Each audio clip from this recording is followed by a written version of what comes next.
Sample paper 1 करने चल रहे हैं आपके एकदम बोर्ड के पैटर्न पर। सबसे पहली चीज, किसी भी सैंपल पेपर में आपको इंस्ट्रक्शंस एकदम क्लियर होने चाहिए, क्योंकि पहला पेपर है तो हम लोग इसको डिस्कस कर रहे हैं, ठीक। और आपके दिमाग में एक चीज जो अभी इसे आपको एकदम सेट कर लेनी है, वो ये है कि हर एक सेक्शन में हम कितना समय देने वाले हैं, राइट। ये चीज आपको एकदम से अभी डिसाइड कर लेनी है। यानी कि आपके पास टोटल टाइम देखो कितना है, 3 आवर्स, बट आपको प्रैक्टिस जो करनी है वो 2.5 आवर्स की करनी है। इससे ज्यादा समय हमको प्रैक्टिस सेशन में नहीं देना है। बोर्ड के समय में हम पूरा 3 घंटा लेंगे, लेकिन यहां पे आप करते हो या कोई सैंपल पेपर आपको दिया जाता है, 2.5 घंटे से ज्यादा समय हमको वेस्ट उस पर नहीं करना है, उससे ज्यादा समय नहीं लगना चाहिए। यही हमारा सबसे पहला फोकस है। मैक्सिमम मार्क्स 70 है, सबको पता है, ज्यादा से ज्यादा लाने की भाई कोशिश करनी है, जितना ला पाओ। अब यहाँ पे कुछ इंस्ट्रक्शंस है वो देखो। टोटल 35 क्वेश्चंस है, ऑल क्वेश्चंस आर कंपलसरी। जो भी चॉइसेस रही होंगी वो इंटरनल चॉइस होगी, एज अ होल देखने में कोई चॉइस नहीं मिलेगी। 5 सेक्शंस है, we have 5 sections, A B C D and E, all sections are also compulsory. Section A में 18 एमसीक्यू है आपके पास, 18 एमसीक्यूज ऑफ 1 मार्क्स ईच। एक एक नंबर के 18 एमसीक्यू आपको सेक्शन ए में मिलेंगे और सारे आपको करने हैं। उसके बाद सेक्शन बी में 7 क्वेश्चंस ऑफ 2 मार्क्स ईच, यानी 18 नंबर उधर हो गए, और 7 क्वेश्चंस हैं बेटा 2-2 नंबर के, तो 14 नंबर यानी 14 मार्क्स आपके इधर से हो गए। सेक्शन सी में 5 क्वेश्चंस हैं जिसमें 3-3 मार्क्स के हैं, यानी कि 15 मार्क्स आपको सेक्शन सी देगा, ठीक है। अब इस चीज को समझते जाओ। 18 नंबर आपको सेक्शन ए में मिलने हैं, राइट। यहां पे 7 है, यानी कि 14 आपको यहां मिलने हैं, और 15 आपको सेक्शन सी में, मैं यहां लिख दे रहा हूं, 15 आपको मार्क्स यहां से मिलने हैं। Section D contains 3 long questions of 5 marks each, यानी कि 15 ही नंबर आपको इधर भी मिलने वाले हैं। 3 क्वेश्चंस है 5-5 नंबर के, यानी 15 मार्क्स आपको इधर भी मिलने वाला है। और सेक्शन ई में 2 केस स्टडी है जो कि 4-4 नंबर की है, यानी कि 8 नंबर आपको इधर से मिलने वाले केस स्टडी से, राइट। ये पूरे पेपर में आपका मार्क्स का डिस्ट्रीब्यूशन है, जिसमें से मैं आपको अगर ऑब्जेक्टिव क्वेश्चंस केवल दिखा दूं कि कितने ऑब्जेक्टिव क्वेश्चंस हैं, तो आप चेक करो, 18 इधर और 8 इधर, ये भी सब एमसीक्यू ही है। बोलो यार, जो केस बेस्ड वाले क्वेश्चन आते हैं उसमें भी तो आपको एमसीक्यू मिल जाते हैं। 2 तरह के इसमें होते हैं केस बेस्ड, एमसीक्यू भी हो सकता है, कुछ एक क्वेश्चंस में थ्योरी भी हो सकती है, दोनों हो सकता है, दोनों के चांसेस होते हैं। अगर मैं 4 क्वेश्चन भी मान लूं तो 18 उधर और 3-4 क्वेश्चन इसके, लगभग 20-22 क्वेश्चन आपको ऐसे मिलेंगे जो एमसीक्यू होंगे, जिनको सिर्फ पढ़ना है, आता होगा, थोड़ा मोड़ा सोचोगे और टिक करोगे, बस, ठीक। इसमें सबसे सेफ साइड के क्वेश्चंस होते हैं ये वाले, long questions of 5 marks each, यानी 5-5 नंबर वाले जो 3 क्वेश्चंस आपको मिलेंगे वो एकदम सेफ साइड क्वेश्चंस होंगे, स्ट्रेट फॉरवर्ड क्वेश्चंस होंगे कि भैया ये बताओ, डायरेक्ट पूछा जाएगा आपसे। तो जितने डेरिवेशंस आपको मैंने करवाए हैं, ठीक है, जो इंपॉर्टेंट डेरिवेशंस हैं, उनमें से आपको इधर 5-5 नंबर के 3 क्वेश्चन स्ट्रेट फॉरवर्ड मिलेंगे। इस पेपर में भी अभी हम लोग चेक करते हैं ऐसे कौन कौन से क्वेश्चंस हैं। सिर्फ जो सबसे ज्यादा दिक्कत करते हैं वो क्वेश्चंस या तो एमसीक्यू वाले होते हैं, या तो वो 2-2 नंबर वाले होते हैं। 2-2 नंबर वाले क्वेश्चन जो है वो बड़े जो है बच्चों को कंफ्यूज करते हैं, क्योंकि वो चैप्टर के बीच में से कहीं से भी कुछ भी निकाल के ले आते हैं, राइट। तो आपको सबसे पहला टाइम सेट करना है। अगर 2.5 घंटे हैं तो बेटा 2.5 घंटे में मिनट कितने हो गए भाई, 120 और 30 मिनट और, यानी 150 मिनट। 150 मिनट के हिसाब से आप सबसे पहले कैटेगराइजेशन कर लो। टोटल 150 मिनट है आपके पास, राइट। अब जरा मुझे ये बताओ भाई, 18, 15, 15, 14, यानी 3 जो है 15, 14 और 15, ये तीनों तो लगभग लगभग एक जैसे हो गए, 15-15 नंबर मान लो तीनों के, ठीक। 18 इधर, इसमें थोड़ा सा ज्यादा आप टाइम दे सकते हैं। उसके बाद ये ओवरऑल 1, 2, 3, 4, और ये तो आधा ही मान ले, यानी कि 4.5, 4.5। ओवरऑल आप सोचो, आपको ये जो 150 मिनट है इसको आपको 4.5 से डिवाइड करना चाहिए। 150 डिवाइडेड बाई 4.5, यानी एक सेक्शन के लिए आपके पास समय कितना निकल के आया, 33 मिनट का। यानी कि एक सेक्शन में, उसमें भी अगर घटा लो तो 30 मिनट से ज्यादा समय आपको नहीं देना है। 30 मिनट्स ईच सेक्शन। कुछ बात समझ में आई? हर एक सेक्शन में 30 मिनट से ज्यादा टाइम आपको नहीं देना है। वो भी मैं किनकी बात कर रहा हूं, इसकी, इसकी, इसकी और इसकी। यहां तो 15 ही मिनट देना है क्योंकि 8 नंबर का है। मतलब जितने मार्क्स उतना समय, उसी हिसाब से हम उसको टाइम उस सेक्शन को देंगे। कुछ बात समझ में आ रही है? अब सबसे पहले ये आपका चॉइस है कि आप इनमें से कौन सा सेक्शन करना चाहते हो, क्योंकि कई बच्चों का कंप्लेंट होता है सर पेपर छूट रहा है, ठीक है। तो ये अब आपको डिसाइड करना है कि तुम इनमें से कौन सा पहले करना चाहते हो, कौन सा बाद में करना चाहते हो। क्लियर है? इस स्ट्रेटजी से आप अगर चलेंगे पेपर कभी नहीं छूट सकता। हमको तो 33 मिनट मिल रहे थे, हमने 30 मिनट लिखा है। उस हिसाब से अगर हम लोग करेंगे तो 30 मिनट, 30 मिनट, 30 मिनट, इसमें भी 30 मिनट, कितने हो गए, 2 घंटे, और 15 मिनट इधर। 2.25 घंटे में ही पेपर हमारा किनारे हो जाना चाहिए अकॉर्डिंग टू दिस स्ट्रेटजी। हमको भी पता है 2.25 घंटे में नहीं हो पाएगा, ठीक। लेकिन जब हम 2.25 घंटे का टारगेट लेके चलेंगे तब जाकर के वो आपका 2.5 घंटे में, 2 घंटे 40 मिनट में खत्म होगा। तो आपको उसी हिसाब से लेके चलना है कि सिर्फ आपके पास 150 मिनट है, एक सेक्शन में 30 मिनट से ज्यादा समय आपको नहीं देना है। पहले सेक्शन में अगर 18 क्वेश्चन है और टोटल 30 मिनट है, इसका मतलब एक क्वेश्चन के लिए आपके पास कितने समय है, लगभग 1.5 मिनट, इससे ज्यादा नहीं देना है। ठीक है, थोड़ा ये पिक्चर दिमाग में क्लियर हो उसके बाद आप शुरुआत करो। There is no overall choice, कोई चॉइस नहीं है। However an internal choice has been provided in the section B C D and E, you have to attempt only one of the choices in such questions. तो overall कोई choice नहीं है sections में, internal जहां choice मिलेगी वहां देख लिया जाएगा, जो हमें अच्छा लगेगा वो क्वेश्चन हम लोग कर लेंगे। राइट, चलिए सबसे पहला एमसीक्यू क्वेश्चन देखो, कह रहे an AC voltage is applied to the resistance R and inductor L in series, यानी कि सर्किट कौन सा है ये, एलआर सर्किट। चेक करो, एक रेजिस्टर है बेटा और एक इंडक्टर है, सीरीज में है, तो सर्किट कौन सा हुआ, एल आर सर्किट है। कह रहे if R and inductive reactance are both equal to 3 ohm. जरा सोचो, आर रेजिस्टेंस होता है और इंडक्टिव रिएक्टेंस, इसका मतलब एक्सएल, ये दोनों की वैल्यू कितनी है भाई, 3 ओम। कह रहे phase difference between applied voltage and current in the circuit is. तो जरा सोचो, फेज डिफरेंस फाई का ऐसा कौन सा फॉर्मूला आपको एलआर सर्किट में बताया गया, एलआर सर्किट में आपको tan फाई सिखाया गया है। tan फाई का फॉर्मूला याद करो क्या होता था, that was XL by R. और अगर एक्सएल और आर दोनों की वैल्यू 3 ओम है तो क्या ये 3/3 हो गया, अगर ये 3/3 हो गया तो 1 हो गया, tan फाई 1 हो गया तो फाई कितना होगा बेटा, पाई/4, यानी कि हमारा आंसर कौन सा हुआ, ए पार्ट। अब आप देख लो, आपको 1 मिनट का भी समय नहीं लगेगा अगर आपका पूरा पिक्चर कॉन्सेप्ट क्लियर है तो। ठीक, फाई निकालना था, फेज डिफरेंस निकालना था। एलआर सर्किट में आपको मैंने दो चीजें पढ़ाई हैं, सबसे पहले पीक करंट कैसे निकालोगे और फेज डिफरेंस, यही दो अननोन होते हैं, आई नॉट क्या है और फाई क्या है। tan फाई का फॉर्मूला होता है एक्सएल बाई आर, वही हमने उठा के लगा दिया, सीधे सीधे आंसर आ गया पाई/4। बाकी ये देखो पूरा आपको मैंने सोल्यूशन भी नेक्स्ट स्लाइड पे दे दिया है, पीडीएफ फाइल जब लोगे तो किसी भी क्वेश्चन का फुल सोल्यूशन भी आपको मिल जाएगा नेक्स्ट स्लाइड पर। अगला है electric resistance of the depletion layer is large. Depletion region या डिप्लीशन लेयर किस चैप्टर में पढ़ा था, सेमीकंडक्टर में। सेमीकंडक्टर में जो डिप्लीशन रीजन होता था उस रीजन के बारे में सोचो और ऑप्शंस पढ़ो। It has no charge carrier, इसमें कोई चार्ज कैरियर नहीं होता है। It has large number of charge carriers, it has electrons as charge carriers, it has holes as charge carriers. बताओ डिप्लीशन रीजन का डेफिनेशन क्या होता है, व्हाट इज डिप्लीशन रीजन, जहां पर वो चौकीदारी कर रहे हैं खड़े होके, लेकिन बीच वाला जो रीजन है इसमें कोई भी मोबाइल आयन नहीं है, इमोबाइल आयंस है, यानी कि वहां पर कोई भी चार्ज कैरियर नहीं है। सो कौन सा सही हुआ, समझ आ रहा है कि नहीं आ रहा है, कोई डाउट हो भाई बताओ। डिप्लीशन रीजन का डेफिनेशन ही यही है कि ऐसा region which is depleted of charge carriers, it has only immobile ions. ये मैंने आपको एज इट इज ऐसे ही लिखवाया है आप लोगों को, तो यहाँ पर उस चीज को एक्सप्लेन किया गया। Next, if EMF induced in the coil is 2 volt by changing current from 8 ampere to 6 ampere in 2 × 10⁻³ second, then coefficient of the self induction is.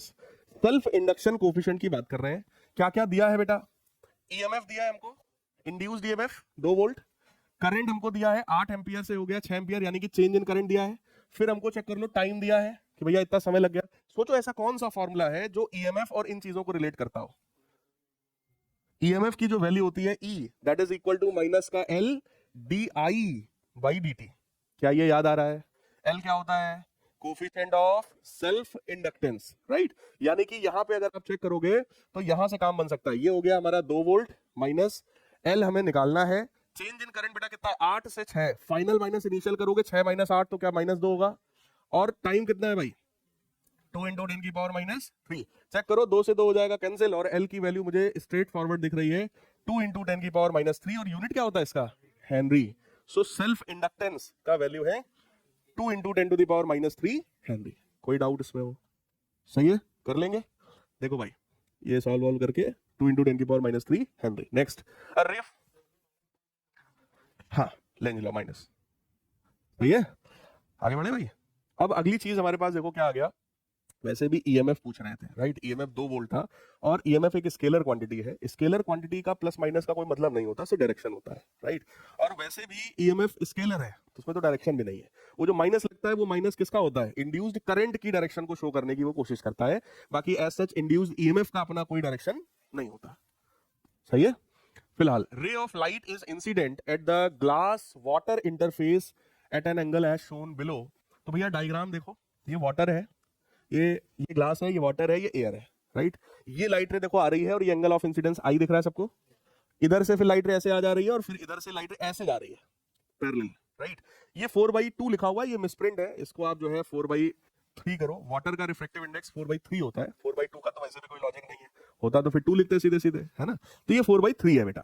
अब आगे की बात करो, हमसे कह रहे हैं ray of light is incident at the glass water interface at an angle as shown in this figure, it emerges finally parallel to the surface of water, यानी कि वाटर के सरफेस के पैरेलल ऐसे निकल रही है, then value of NG, NG मतलब refractive index of glass, ये हमको चाहिए।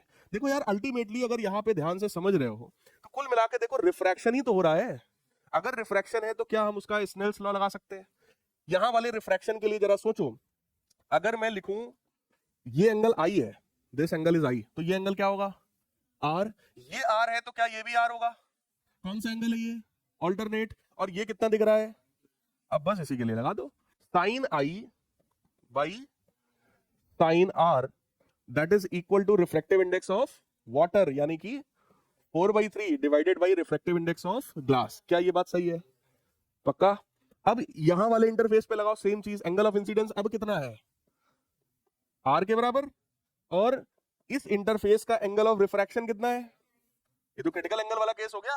Refractive index of air 1 upon refractive index of water 4/3। Ultimately बेटा क्या इससे साइन आर मिल गया हमको? साइन आर कितना मिल गया? 3/4। और ये 3/4 उठा के मैं यहां पे रख दूंगा। जैसे ही रखेंगे जरा चेक करिए, sine i upon 3/4 is equal to 4/3 upon refractive index of glass. जरा सोचो जब आप क्रॉस मल्टीप्लाई करोगे तो ये बनेगा एनजी साइन आई बराबर, ये सब कट जाएगा 1। तो क्या एनजी की वैल्यू आ गई 1 अपॉन साइन आई? बोलो भाई। अब जरा चेक करो क्या ऐसा कोई ऑप्शन है हमारे पास?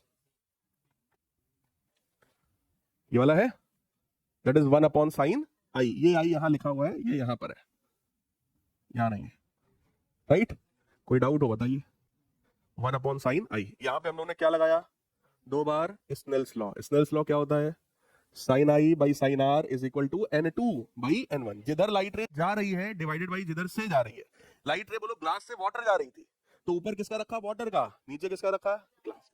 बस यही चीज अगर आपको ध्यान है तो आप इस क्वेश्चन को आराम से कर ले जाओगे, इसमें कुछ नहीं है, ठीक? तो ये देख लो बी वाला इसका आंसर है, यही वाला, ठीक? ये सॉल्व करके इन्होंने बताया पूरा।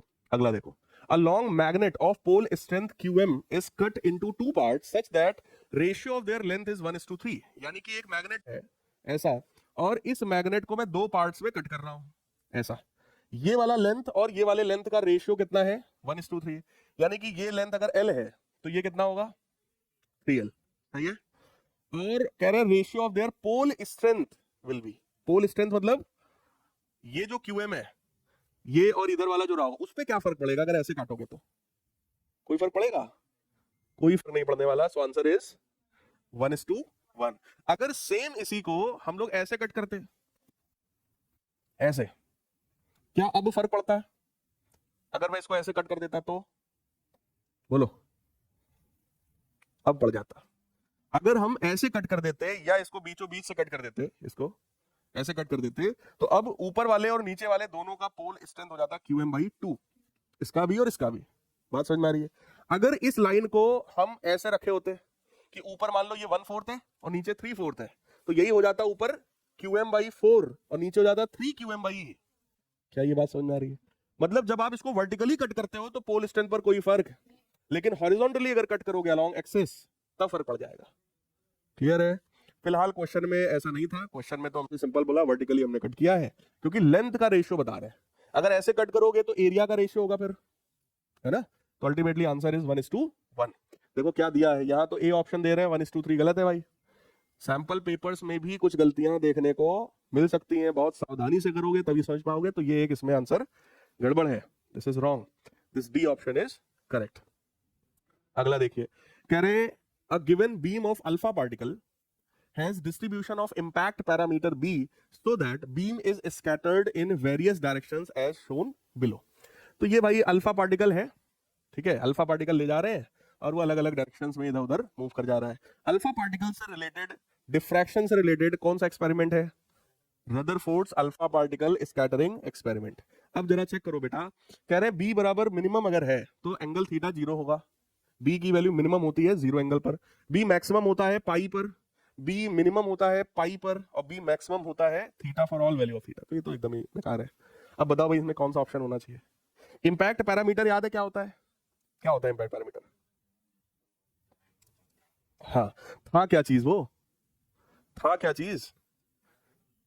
ये यस यस, कोई अल्फा पार्टिकल ऐसे आ रहा है तो ये दूरी जो होती थी, यही तो इंपैक्ट पैरामीटर होता था भाई। ये न्यूक्लियस है, ठीक, और न्यूक्लियस से पास होने वाला इसको एक्सेस मान लो, और ये अल्फा पार्टिकल आ रहा है, तो अल्फा पार्टिकल कितनी डिस्टेंस से आ रहा है पैरेलल टू दैट एक्सिस, यही इंपैक्ट पैरामीटर कहलाता है। जब ये थीटा 0 होगा, ठीक, और बी की वैल्यू कह रहे हैं मिनिमम, ये पॉइंट गलत है, ठीक है ना, मिनिमम नहीं हो सकता। ये मिनिमम कब होता है? जब थीटा पाई होता है, तब बी की वैल्यू कह रहे हैं मैक्सिमम होगा। ये सही है? गलत है। जब थीटा पाई होगा तो बी की वैल्यू मिनिमम होगी, ये सही है। क्यों ऐसा? इंपैक्ट पैरामीटर जरा सोचो, जब एंगल पाई होगा 180 डिग्री होगा, तो क्या अल्फा पार्टिकल जो जा रहा था वो जस्ट वापस लौट आया? और जस्ट वापस लौटने वाला अल्फा पार्टिकल कहां से टकरा के आया होगा? और अगर वो न्यूक्लियस से टकरा के आ रहा है तो ये डिस्टेंस कितनी रही होगी? सबसे कम, इनफैक्ट 0 होना चाहिए इसको तो it should be minimum when theta is pi. Otherwise जिनको ये वाला फॉर्मूला याद है जो इन्होंने बताया खतरनाक सा, वो फॉर्मूले के बेसिस पे सोच लें कि भैया अगर हमें बी को मिनिमम करना है, तो अब आप सोचो डिनोमिनेटर को क्या करेंगे हम? Maximum, right? कॉट को मैक्सिमम करना है हमको, अब सोचो कब मैक्सिमम होगा। बात समझ में आई? तो उस हिसाब से जो है आप इसको सोच सकते हो। तो इसका आंसर कौन सा हो गया? C part. Is this clear? आ जाते हैं भाई ऐसे क्वेश्चंस। अब देखो सैंपल पेपर करने का मतलब क्या है, जैसे अभी आप लोगों ने देखा इंपैक्ट पैरामीटर मान लो तुम्हें नहीं आया, बहुत से बच्चों को हो गया बाउंस कि सर ये क्या हो गया, ये खतरनाक सा दिख रहा है। तो अब उनको क्या करना चाहिए, अपने रजिस्टर पे एक नाम लिखो इंपैक्ट पैरामीटर, कि आज जाके इंपैक्ट पैरामीटर को हम फिर से पढ़ेंगे।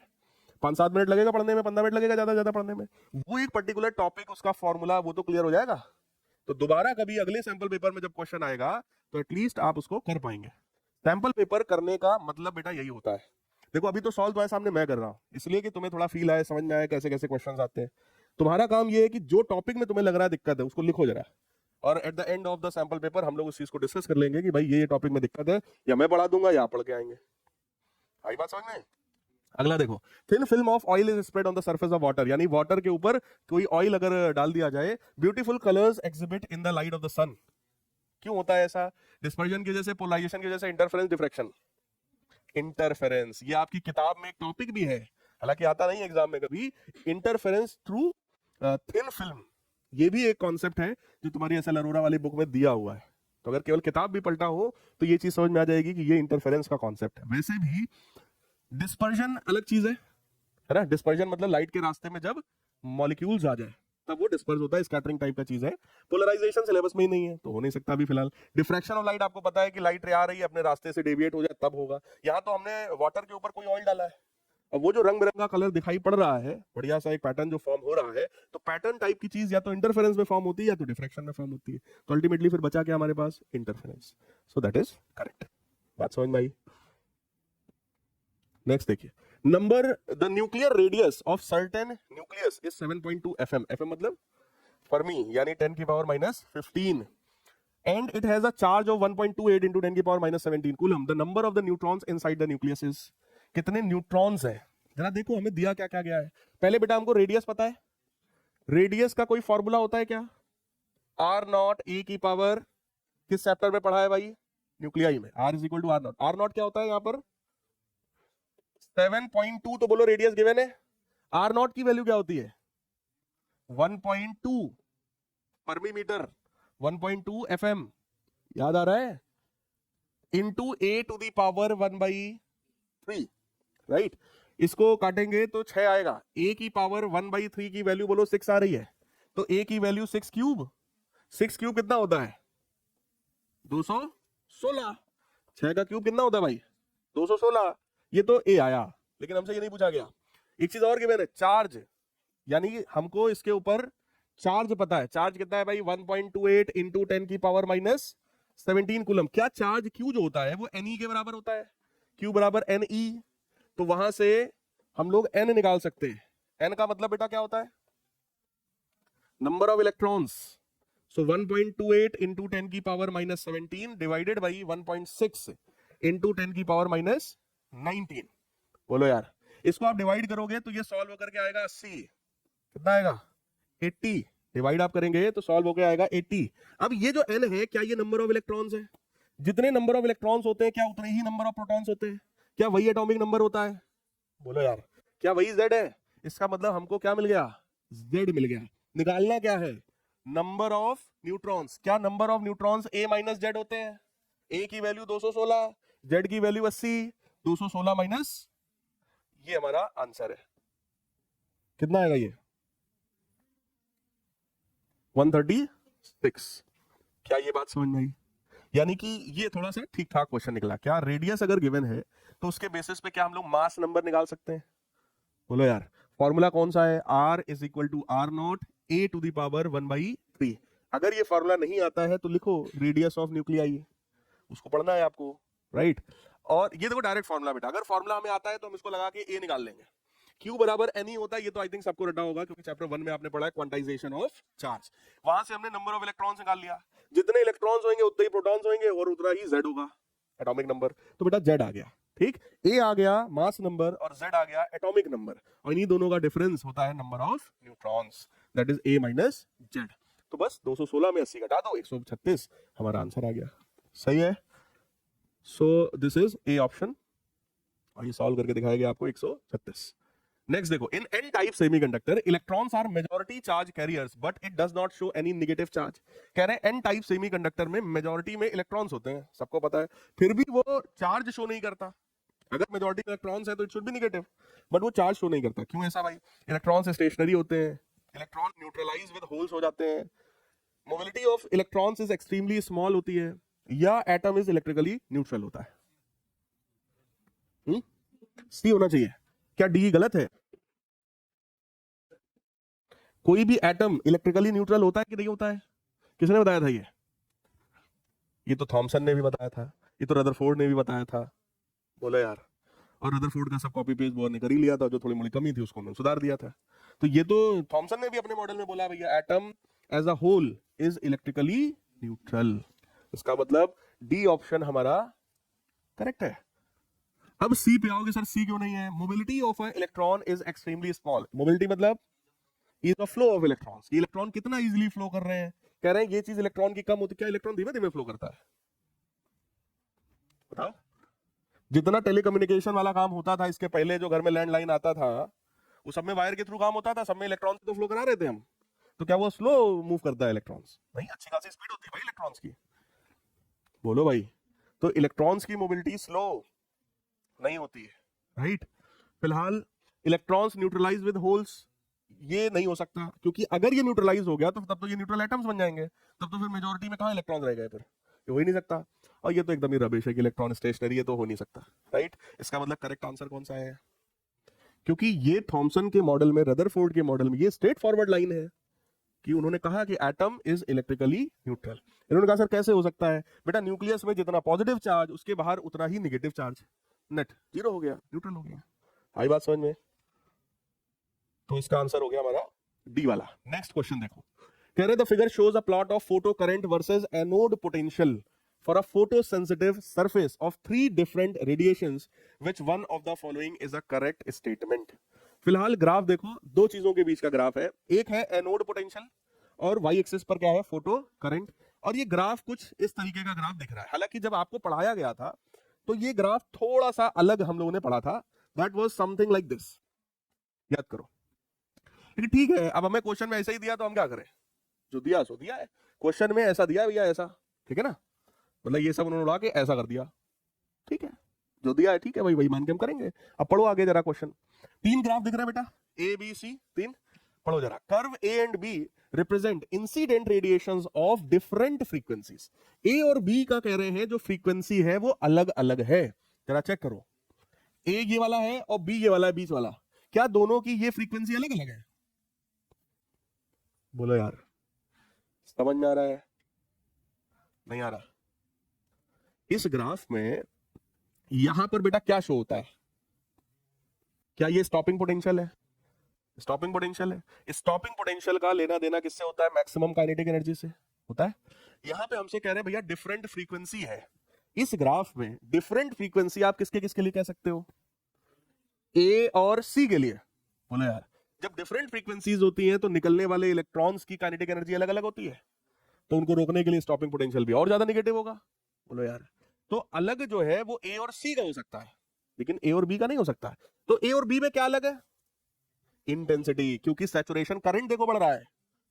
बोलो यार, तो जरा पढ़ो आगे, ये तो नहीं हो सकता, ये तो गलत हो गया। अगला पढ़ो, curve A and B represent incident radiations of the same frequency. कह रहे हैं ए और बी का फ्रीक्वेंसी सेम है, तो बात सही है, but of different intensities, intensity अलग अलग है। ये पॉइंट बोलो सही लग रहा है, बाकी आगे भी पढ़ लेते हैं। B and C represent incident radiations of different frequencies, B और सी की फ्रीक्वेंसी अलग है, सही बात है, and different intensity also. Intensity अलग कब होती है? जब ये दोनों यहां एक साथ ना आते, अलग अलग आते। अलग अलग का मतलब अलग अलग सैचुरेशन करंट है, और सैचुरेशन करंट अगर अलग अलग है मतलब इंटेंसिटी भी अलग अलग है। कुछ समझ में आई बात? देखो यहाँ पूरे चैप्टर में फोटो इलेक्ट्रिक एमिशन वाले में, डुअल नेचर में, फोटो इलेक्ट्रिक इफेक्ट में दो ही चीज का खेल है। पहला इंटेंसिटी, जिसका मतलब है नंबर ऑफ फोटॉन्स, इंटेंसिटी बढ़ गई, नंबर ऑफ फोटॉन्स बढ़ गए। जितने ज्यादा फोटॉन्स आएंगे बेटा उतने ज्यादा इलेक्ट्रॉन्स निकलेंगे, तो करंट की वैल्यू उतनी ज्यादा होगी। तो इंटेंसिटी बढ़ाने से डायरेक्ट इफेक्ट किसके ऊपर आएगा? करंट पर। कौन सा करंट? Saturation current, right. दूसरी चीज थी फ्रीक्वेंसी। फ्रीक्वेंसी अगर आप बढ़ाते हो फोटॉन्स की, तो फोटॉन्स की एनर्जी बढ़ेगी। फोटॉन्स की एनर्जी अगर बढ़ेगी तो निकलने वाले इलेक्ट्रॉन्स की काइनेटिक एनर्जी बढ़ जाएगी। बोलो यार, तो काइनेटिक एनर्जी अगर बढ़ गई तो उनको रोकने के लिए जो स्टॉपिंग पोटेंशियल होगा वो और ज्यादा निगेटिव हो जाएगा, मतलब वो भी निगेटिव में बढ़ जाएगा। बात समझ में आई? यही इतना कॉन्सेप्ट है, तो उस हिसाब से हमारा जो बी ऑप्शन है दैट इज करेक्ट। कोई डाउट इसमें? अब इस तरह का क्वेश्चन जब आएगा तो ये बड़ा कंफ्यूज करता है, लेकिन जिसके कॉन्सेप्ट क्लियर होंगे तुरंत इस पे टिक मार देगा, काम खत्म। कोई डाउट हो तो बताओ भाई, क्लियर है? चलिए, तो ये बेटा, speed of electromagnetic wave in vacuum depends upon the source of radiation and कह रहे हैं speed of electromagnetic wave in vacuum increases as we move from gamma ray to radio waves, decreases, same, none, same होती है सबके लिए। Radiation में चाहे आपका गामा रे हो, अल्ट्रावायलेट रे हो, इंफ्रारेड हो, रेडियो हो, सबकी स्पीड क्या है? सेम। वो भी वैक्यूम में जब बात कर रहे हो तो 3 × 10⁸, सीधी बात है, is same for all of them. क्या ये बात सही है? क्या क्या चेंज होता है? Wavelength, frequency, but speed is constant. नहीं, हाँ भाई, तो इसका सी हो गया। 12वें क्वेश्चन पे आते हैं। A hollow conducting sphere is placed in electric field produced by a charge placed at P as shown in the figure. वो P वाले पॉइंट पर बेटा एक चार्ज रखा है, ठीक, और उस चार्ज की इलेक्ट्रिक फील्ड में एक हॉलो स्फीयर रखा है, हॉलो कंडक्टिंग स्फीयर रखा है। कह रहे हैं VA, VB और VC तीनों पॉइंट के पोटेंशियल्स हैं, राइट। तो आपको बताना है कौन बड़ा कौन छोटा, या सब बराबर। क्वेश्चन समझ में आ रहा है कि नहीं? यहां पर एक चार्ज रखा है, इस चार्ज का अपना इलेक्ट्रिक फील्ड है, उस इलेक्ट्रिक फील्ड में एक हॉलो कंडक्टर रखा हुआ है, और कंडक्टर की सरफेस पे 3 पॉइंट है, ABC दिख रहा होगा। तीनों का पोटेंशियल है VA, VB और VC। तो आपको बताना है इनमें से कौन बड़ा कौन छोटा।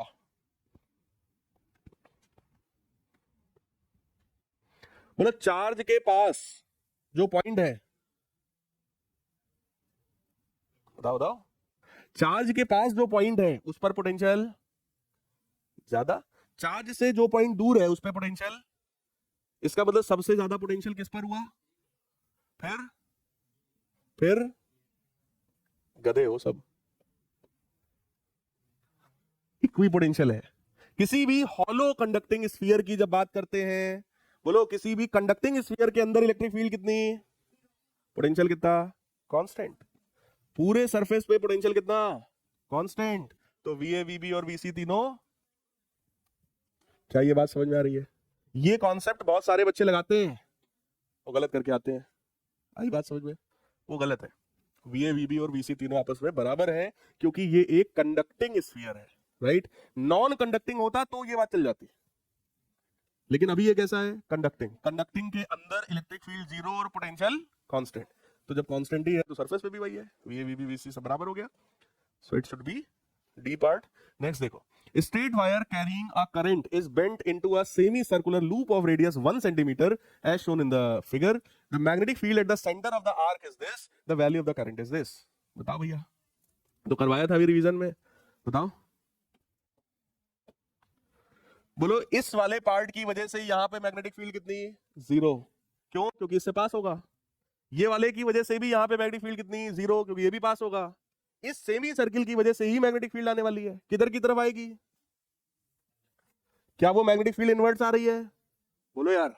अब बस आपको वैल्यू बतानी है, तो बाइट सेवर्ट लॉ अगर आप लगाते हो तो that will be mu naught upon 4 pi I dl sine theta sine 90 हो जाएगा। तो सिर्फ बचेगा dl upon are square. R कितना है? रेडियस, चलो ठीक है, आर स्क्वायर में लिख दे रहा हूं। अब डीएल का जब इंटीग्रेशन करोगे तो ये वाली लेंथ आएगी, बोलो। और ये लेंथ कितनी है? Pi R. This is pi R. एक आर से एक आर कट जाएगा, तो ये बेटा फॉर्मूला आ गया mu naught upon 4 pi I pi upon R. तो पाई से पाई भी कट जाएगा, ये वैल्यू आ गई। अब सिर्फ वैल्यूज धर दो और मुझे लगता है आंसर आ जाना चाहिए। मैग्नेटिक फील्ड है 2.5 इंटू 10 की पावर -4, ठीक है। म्यू नॉट की वैल्यू होती है बेटा 4 पाई इंटू 10 की पावर -7 बटे 4 into I upon R. R कितना है? 1 सेंटीमीटर, यानी 1/4 से 4 कैंसिल हो जाएगा।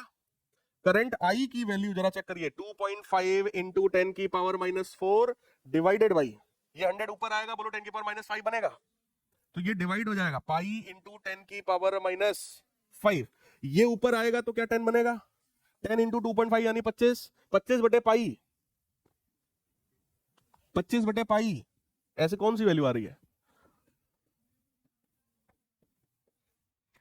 लगभग लगभग नहीं समझ में आई बात। पाई की वैल्यू 3.14, 25 बटे 3, लगभग लगभग 8 के आसपास हो गया ये आंसर हमारा। क्योंकि बाकी सारे आंसर तो बड़े दूर दूर तक नहीं होने वाले, 0.8 80 और ये तो नहीं होने वाला, तो यही होगा। फिर क्या ये बात समझ में आई? तो it should be like this. ये मेथड क्लियर है कि नहीं क्लियर है? इस तरह के क्वेश्चन इस बार आने के चांस बहुत ज्यादा है। मैंने एक दिन आप लोगों को खूब क्वेश्चंस करवाए थे वहां इसी वैरायटी के, क्योंकि उसके चांस इस बार हैं। क्योंकि इस बार आपके सिलेबस में सिर्फ और सिर्फ सर्कुलर लूप ही है। अभी तक स्ट्रेट वायर भी होता था, लेकिन अब वो है ही नहीं इस बार, तो वो नहीं पूछा जाएगा, सिर्फ लूप पर क्वेश्चन आएगा। तो इस तरह का ये तो छोटा क्वेश्चन है, ये आप लोग को आ जाना चाहिए। So answer is D part. देखो ये पूरा पूरा सॉल्व करके बताएगा। अगला देखिए, refractive indices of water and glass with respect to air. तो भैया वाटर का रिफ्रैक्टिव इंडेक्स है 4/3, ग्लास का रिफ्रैक्टिव इंडेक्स है 5/3। कह रहे हैं refractive index of glass with respect to water. Refractive index of glass with respect to water, तो ऐसे ही तो लिखते हैं डिवाइड करके। डिवाइड कर लो यार, 5/3 और 4/3, तो कितना हो जाएगा? 15/12। 3 तो कट ही गया, तो ये हो गया 5/4। तो ऐसा ऑप्शन कौन सा है हमारा? सी वाला। तो सी इज करेक्ट, राइट है। अगला देखिए, a square surface of side L meter in the plane of the paper is placed in uniform electric field acting along the same plane at an angle theta। Plane है वो, place नहीं plane है, at an angle theta। यानी कि एक ऐसा जो है एक स्क्वायर सरफेस रखा हुआ है और इलेक्ट्रिक फील्ड भी ऐसे ही है, राइट।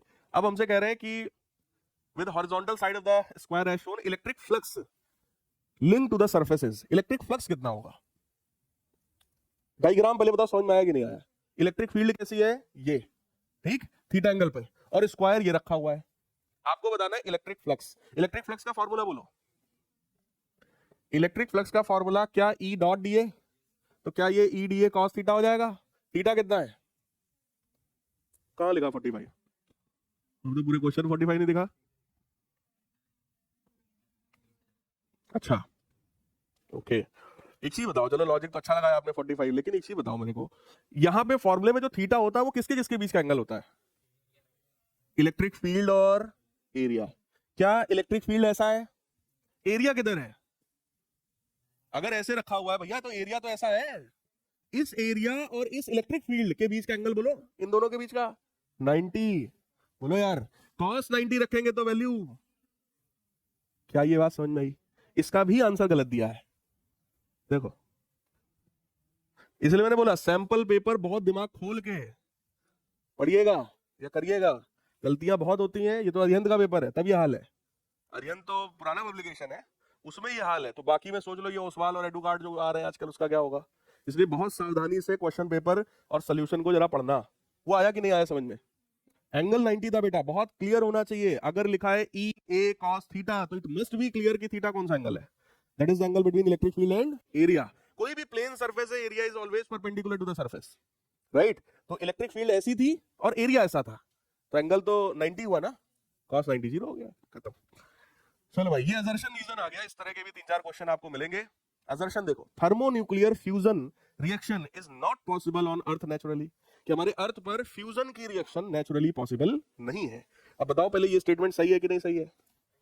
यस भैया, फ्यूजन का काम मैंने भी आपको बताया था, ऊपर वाले ने अपने हाथ में ले रखा है कि तुम्हारे बस की नहीं है, ये हम कराएंगे। तो अर्थ पे ये काम नहीं होना है, क्योंकि ये कहा जाता है कि अगर हमें फ्यूजन रिएक्शन को स्टार्ट कराना है तो शायद 10-20 एटम बम फोड़ने पड़ते हैं सिर्फ उसको स्टार्ट करने के लिए, और 10-20 में तो सब खेल खत्म हो जाएगा, है ना? तो ये अर्थ पर नेचुरली, वो भी नेचुरली, तो बिल्कुल इम्पॉसिबल है। ठीक, for thermonuclear fusion reaction to takes place extreme conditions of temperature and pressure are required, तो बिल्कुल सही है। तो असर्शन भी सही है, रीजन भी सही है, और रीजन इसका करेक्ट एक्सप्लेनेशन भी है। सो आंसर इज ए पार्ट। क्या ये बात समझ में आई? किसी भी फ्यूजन की रिएक्शन को हम अर्थ पे नेचुरली नहीं करा सकते, फिजन करा सकते हैं, फिजन हो सकता है, फ्यूजन नहीं हो पाएगा, राइट? नेक्स्ट देखो, असर्शन देखो, थर्मोन्यूक्लियर नहीं, ये तो वही है। नेक्स्ट कहा गया, ये thin prism do not deviate light much, कह रहे हैं जो पतला जो प्रिज्म होता है वो लाइट को ज्यादा डेविएट नहीं करता है। तो सही बात है भैया, अगर कोई प्रिज्म खुद ही ऐसा हो जरा सा, और एक प्रिज्म ये है, दोनों में कौन लाइट को ज्यादा डेविएट करेगा? क्यों ऐसा? क्योंकि एंगल ऑफ डेविएशन का फॉर्मूला जरा याद करो, n-1 टाइम्स। अगर एंगल ए ज्यादा होगा तो डेविएशन भी, सीधी बात है। तो ये तो बात सही लग रही है कि भैया जो थिन प्रिज्म होते हैं they do not deviate light much, मतलब उनका एंगल ऑफ डेविएशन ज्यादा नहीं होता, कम ही होता है। सही है, आगे की बात करो, thin prism have small angle A and hence minimum deviation is also very small as n-1 times है। वही बात है, वेयर n इज दिस, तो सही है, करेक्ट है कि ये जो असर्शन है ये भी सही है, जो रीजन है वो भी सही है। रीजन का फॉर्मूला हमने आपको पहले ही बता दिया था, असर्शन एक्सप्लेन करते समय ही फॉर्मूला बता दिया था, और वही फॉर्मूला यहां रखा हुआ है। इसका मतलब reason is correct, explanation also, so it's answer is again A. क्या ये बात सही है? ये कैसे आंसर इसका पहले ही दिया था इस बार। चलो, ये एक्सप्लेनेशन है भाई, जिसको पढ़ना चाहे जो तो पढ़ सकता है। अगला देखो भाई, in Young's double slit experiment fringe width for dark fringe is same as that for the white fringe.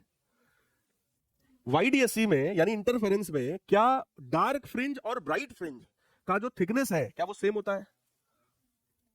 क्या भाई, क्या वो सेम होता है? सर फ्रिंज क्या होता है भाई? फ्रिंज विड्थ का मतलब बेटा lambda D upon capital D, ऐसा होता है? नहीं, lambda capital D upon small D. ये कैपिटल डी स्मॉल डी बड़ा ध्यान से भैया समझना। फ्रिंज विड्थ जो होता है उसका फॉर्मूला ये याद आ रहा है कि नहीं? Lambda capital D upon small D, और ये सबके लिए सेम होता है, चाहे ब्राइट फ्रिंज हो या फिर वो डार्क फ्रिंज हो, दोनों के लिए बेटा सेम होता है। डिफ्रैक्शन में ऐसा नहीं होता, डिफ्रैक्शन में ऐसा नहीं होता, बट इंटरफेरेंस में तो सेम होता है। तो इस असर्शन तो सही लग रहा है भाई। रीजन पे आओ, in Young's double slit experiment when fringes are formed with a source of white light then only dark and bright fringes are observed। कह रहे हैं कि अगर व्हाइट लाइट यूज कर लोगे YDSC में तो केवल डार्क और ब्राइट फ्रिंज ऑब्जर्व होगा। क्या ये सही है? यंग्स डबल स्लिट एक्सपेरिमेंट में अगर व्हाइट लाइट यूज कर लिया जाएगा तो क्या होगा? खिचड़ी पक जाएगी। सारे कलर्स का बोलो light dark light dark light dark form होगा। केवल सेंटर ऐसा पॉइंट होगा जहां पे सभी का मैक्सिमम बनेगा, सभी का कंस्ट्रक्टिव इंटरफेरेंस होगा सेंटर पे, तो सेंटर पे केवल तुमको व्हाइट दिखेगा क्योंकि वहां सारे कलर है। बोले यार, बाकी सब जगह खिचड़ी पक जाएगी। तो ये लाइट डार्क का तो कोई मतलब ही नहीं बनता, यानी कि यहाँ पे रीजन वाला जो स्टेटमेंट है ये हमको, तो ऐसा कौन सा ऑप्शन है भैया? Assertion is true but reason is false. समझ आ रहा है भाई? कोई डाउट हो तो बताओ बेटा। नेक्स्ट, हाँ जी, तो ये थे हमारे 18 MCQ क्वेश्चंस। कितना समय लगा हम लोगों को करने में? 40 मिनट विद एक्सप्लेनेशन। 40 मिनट अगर हमें विद एक्सप्लेनेशन लग सकते हैं समझाते हुए, तो क्या हम इसको 30 मिनट में अपने आप से नहीं कर सकते? कॉन्सेप्ट क्लियर होगा तो वो भी 18 सही है, राइट? तब calculate the binding energy of the nucleus given mass of neutron, mass of proton is this and mass of calcium nucleus is this. तो बेटा ये इस तरह का क्वेश्चन इस बार पूछा जा सकता है। मैंने आप लोगों को सेम क्वेश्चन आई थिंक करवाया है कि कैल्शियम का अगर आपको बाइंडिंग एनर्जी बताना है तो बाइंडिंग एनर्जी का पहले तो फॉर्मूला सोचो क्या होता है।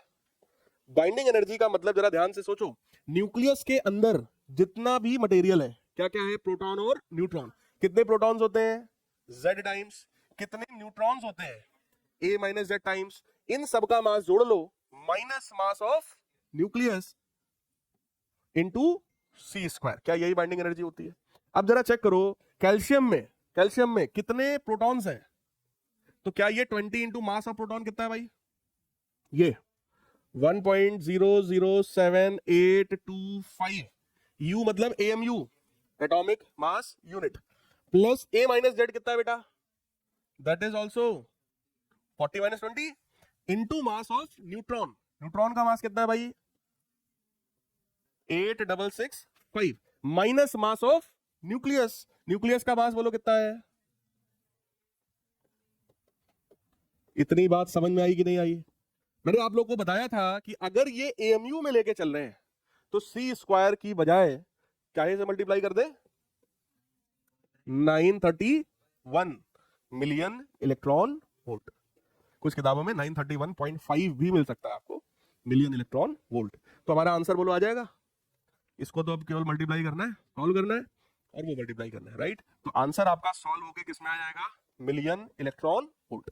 देखो एक चीज समझो, यहां हुआ क्या, इस कॉन्सेप्ट को समझ लो। किसी भी कैल्शियम में भैया 20 प्रोटॉन्स है अंदर और 20 न्यूट्रॉन्स है अंदर। ये कैल्शियम न्यूक्लियस की बात हो रही क्योंकि चैप्टर है हमारा न्यूक्लियाई, राइट? 20 प्रोटॉन्स हैं, 20 न्यूट्रॉन्स हैं। तो मास डिफेक्ट या बाइंडिंग एनर्जी का मतलब ये होता है कि कंपोनेंट्स का पहले टोटल मास निकाल लो। जैसे यहां जितने भी प्रोटॉन न्यूट्रॉन जितने भी हैं, मान लो जितने भी स्टूडेंट्स हैं, सबका टोटल मास निकालो।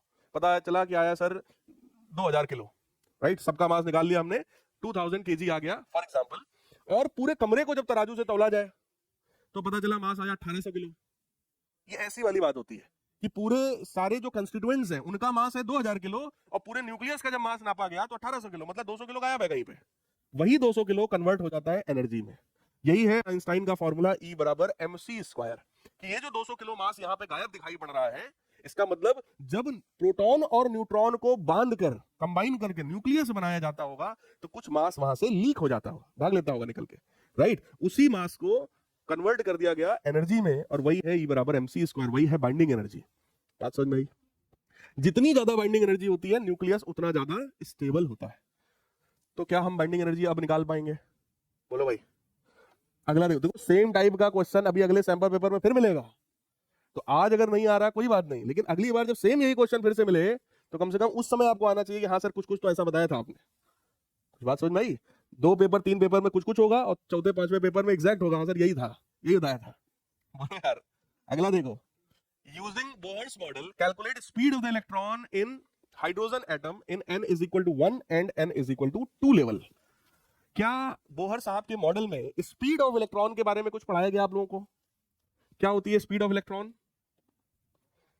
बोहर साहब के मॉडल में क्या, ये ध्यान से देखो भैया, Z/n C/137, क्या ऐसा पढ़ाया गया है? बोलो यार। पहले ऑर्बिट में, फर्स्ट ऑर्बिट में इलेक्ट्रॉन की बोलो स्पीड कितनी होती है?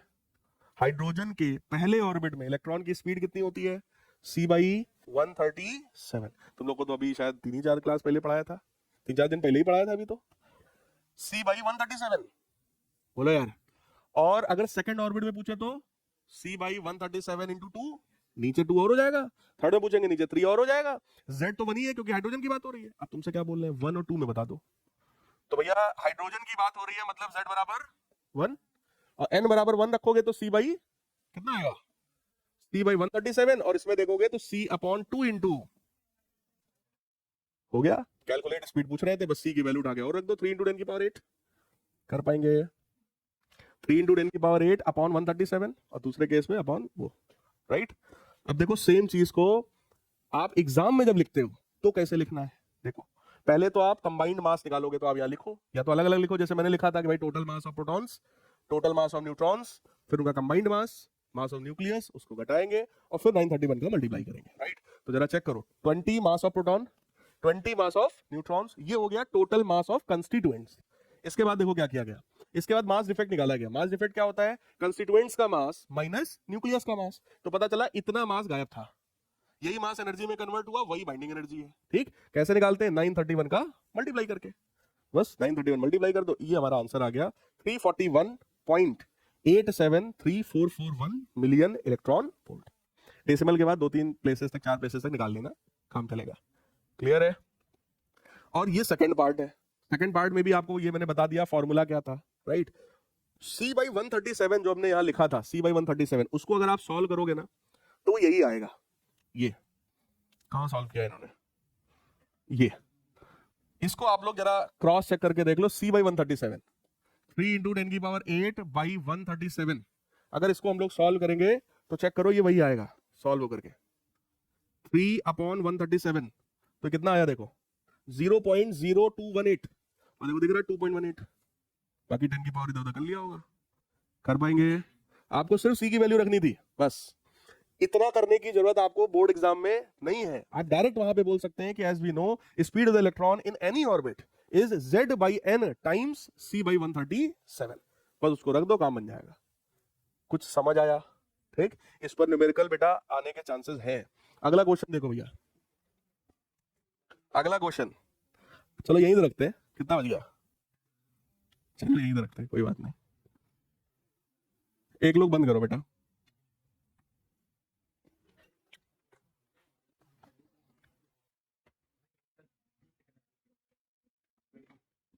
हम लोग क्वेश्चन नंबर 20 कर रहे थे। क्वेश्चन नंबर 20 में हमसे कहा जा रहा है a neutron, proton and electron and alpha particle, यानी कि 4 पार्टिकल्स हैं, न्यूट्रॉन, प्रोटॉन, इलेक्ट्रॉन और alpha particle, enter in a region of uniform magnetic field with equal velocities. Equal velocity से सेम मैग्नेटिक फील्ड में चारों को फेंक दिया गया। The magnetic field is directed into the plane of the paper as shown, है ना। The tracks of the path are shown in the figure, relate the tracks to the particle. देखो हमको यहाँ पे ट्रैक के नाम पे केवल और केवल 2 ट्रैक दिखाई पड़ रहे हैं, एक ये और एक ये, ए और बी। ठीक है, सी और डी या तो यहां बना नहीं है या तो हमें दिख नहीं रहा है, जो भी कारण है, राइट। तो अब हमें ये देखना है कि ये ए और बी आखिर इन 4 में से किसका हो सकता है। देखो ए तो एकदम सीधे चला जा रहा है, इसका मतलब उसमें कोई डेविएशन नहीं हुआ, तो इसका मतलब बड़ा क्लियर है कि वो ए कौन रहा होगा। ये पॉइंट समझ पा रहे हो आप लोग? यानी ए वाला जो पाथ है वो सीधी सीधी बात है भैया, वो न्यूट्रॉन का है क्योंकि वो अनडेविएटेड है। दूसरी बात, अब ये जो ऐसे जो घूम रहा है ना, ये घूमने वाला काम किसी चार्ज का रहा होगा, और चार्ज को मैग्नेटिक फील्ड में 90 डिग्री पे अगर लाओ तो सर्कुलर मोशन बोलो होता है उसको, राइट। जरा चेक करो यार, मैग्नेटिक फील्ड अंदर है, मैग्नेटिक फील्ड अंदर है, ठीक। और अगर इस तरह के सर्कुलर पाथ में वो घूम रहा है, इस तरह के सर्कुलर पाथ में वो घूम रहा है, तो आप मुझे क्या बता सकते हैं इनमें से वो कौन सा पार्टिकल रहा होगा? भाई 3 बचे हैं, प्रोटॉन, इलेक्ट्रॉन और अल्फा पार्टिकल, तो क्या बता सकते हैं इनमें से वो कौन सा रहा होगा? हाँ, प्रोटॉन, कैसे बता प्रोटॉन? हाँ, पॉजिटिव चार्ज, निगेटिव चार्ज नहीं मूव करेगा, क्यों? हाँ, देखो अगर यहां पे मैं देखूं, राइट, अगर इस तरीके से हमको पाथ उसका शो किया जा रहा है, इसका मतलब फोर्स किधर लग रहा होगा? इस पोजीशन पे अगर देखें तो डाउनवर्ड लग रहा होगा, क्योंकि सेंटर डाउनवर्ड रहा होगा। मैग्नेटिक फील्ड सोचो ऐसी होगी, और थंब किधर रहा होगा? डाउनवर्ड, यानी करंट किधर रहा होगा? इधर। बोलो यार, करंट अगर इधर की तरफ रहा होगा तो यहां पर अब हम ऑप्शन इनमें से कौन सा दे सकते हैं?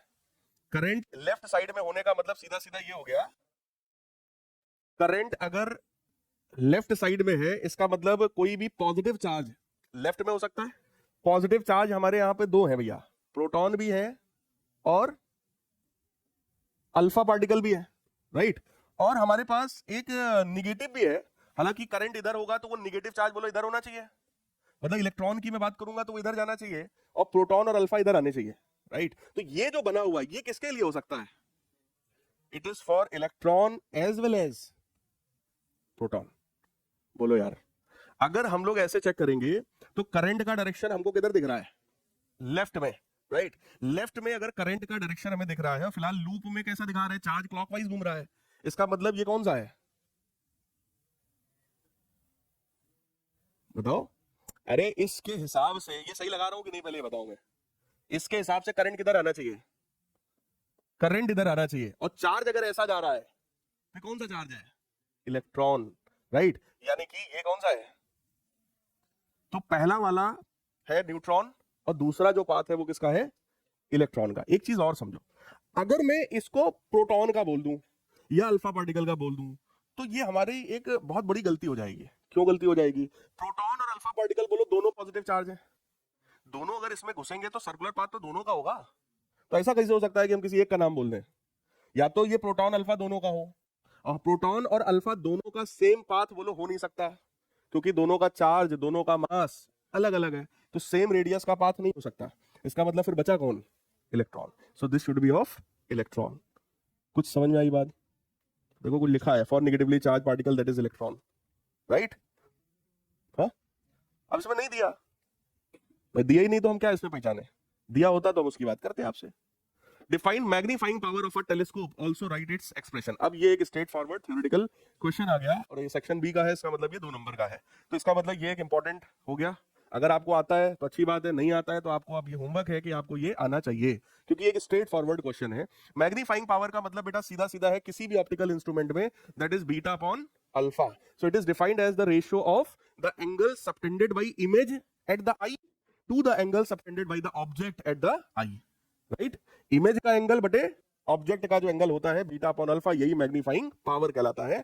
और इसका एक्सप्रेशन यानी इसका फॉर्मूला बताइए, तो formula FO upon FE 1 plus FE upon D, इस तरीके का फॉर्मूला देखने को हमें मिल जाएगा। तो ये FO अपॉन FE है, this is FO upon FE 1 plus FE upon D। ये नॉर्मल कंडीशंस में, मतलब नॉर्मल का मतलब मेरा यहाँ पे जब फाइनल इमेज कहां पर हो, D पर। फिलहाल नॉर्मल जब भी कभी किताब में लिखा होता है या क्वेश्चन में आता है नॉर्मल एडजस्टमेंट्स, इसका मतलब कहां की बात हो रही है? देखो लिखा भी है, in normal adjustments that is final image is formed at infinity. समझ में आई बात? तो ये दोनों फॉर्मूले आपको पढ़ाए हुए हैं, डिराइव करवाया हुआ है। फिलहाल यहाँ डेरिवेशन नहीं करना था, सिर्फ आप डेफिनेशन बताओ और सिंपल जो है फॉर्मूला लिख दो। तो आपके सामने देखो ये डेफिनेशन भी दिया हुआ है और दोनों केसेस का देखो साफ सुथरा फॉर्मूला आपको लिख करके दे दिया है। इसी तरीके से आपको बोर्ड में करना चाहिए, अगर आपसे पूछा जाता है तो पूरी पूरी बात आपको बतानी होगी, तब पूरे नंबर आपको मिलेंगे। सही है? FO क्या है, FE क्या है, ये सब आपको बताना पड़ेगा। देखो लिखा है FO and FE are the focal length of the objective and eyepiece, इसमें जबकि उल्टा ही लिखा हुआ है। ठीक है, फिलहाल नेक्स्ट क्वेश्चन देखो। क्वेश्चन में कह रहे हैं in the figure given below coil B is connected to a low voltage bulb. B को कनेक्ट किया गया है एक लो वोल्टेज बल्ब से and placed parallel to another coil as shown. B को A के पैरेलल कनेक्ट किया गया। Explain the following observations. Bulb lights up, bulb जल जाए। बल्ब भैया तभी जलेगा जब उसमें करंट गया होगा, करंट इसमें तभी जाएगा जब म्यूचुअल इंडक्शन हुआ होगा। यानी कि इधर क्या है, ऑल्टरनेटिंग करंट का सोर्स है, इससे निकलने वाला जो करंट रहा होगा वो वेरिएबल रहा होगा बेटा। वेरिएबल करंट निकलेगा तो उससे वेरिएबल मैग्नेटिक फील्ड और वेरिएबल मैग्नेटिक फ्लक्स डेवलप होगा। वो फ्लक्स पास हुआ है बगल वाली कॉइल से और इसकी वजह से उसमें इंड्यूस्ड करंट आया है और इसी वजह से ये बल्ब ग्लो हो गया है। तो इतना आपको एक्सप्लेन करना है। Bulb gets dimmer if coil B is moved upwards. Coil B को अगर आप ऊपर की तरफ मूव करा दोगे तो जो फ्लक्स पास हो रहा होगा वो फ्लक्स रिड्यूस हो जाएगा। क्योंकि फ्लक्स रिड्यूस हो रहा होगा इस वजह से जो करंट का मैग्नीट्यूड है वो रिड्यूस हुआ होगा और इसकी वजह से जो बल्ब है वो डिमर हो गया होगा। देखो बल्ब का जलना या न जलना सिर्फ किस पे डिपेंड करता है? करंट पे। करंट ज्यादा है तो बढ़िया जलेगा, करंट कम है तो डिम होता चला जाएगा। ठीक, तो करंट के बेसिस पे आप एक्सप्लेन करो। इसके साथ ऑप्शन में देखो हमको क्वेश्चन दिया। ऑप्शन में कह रहे हैं कि when AC circuit with LC and R in series is brought into resonance the current has large value y. If the capacitance is increased, then will the current increase or decrease? Explain with suitable relation.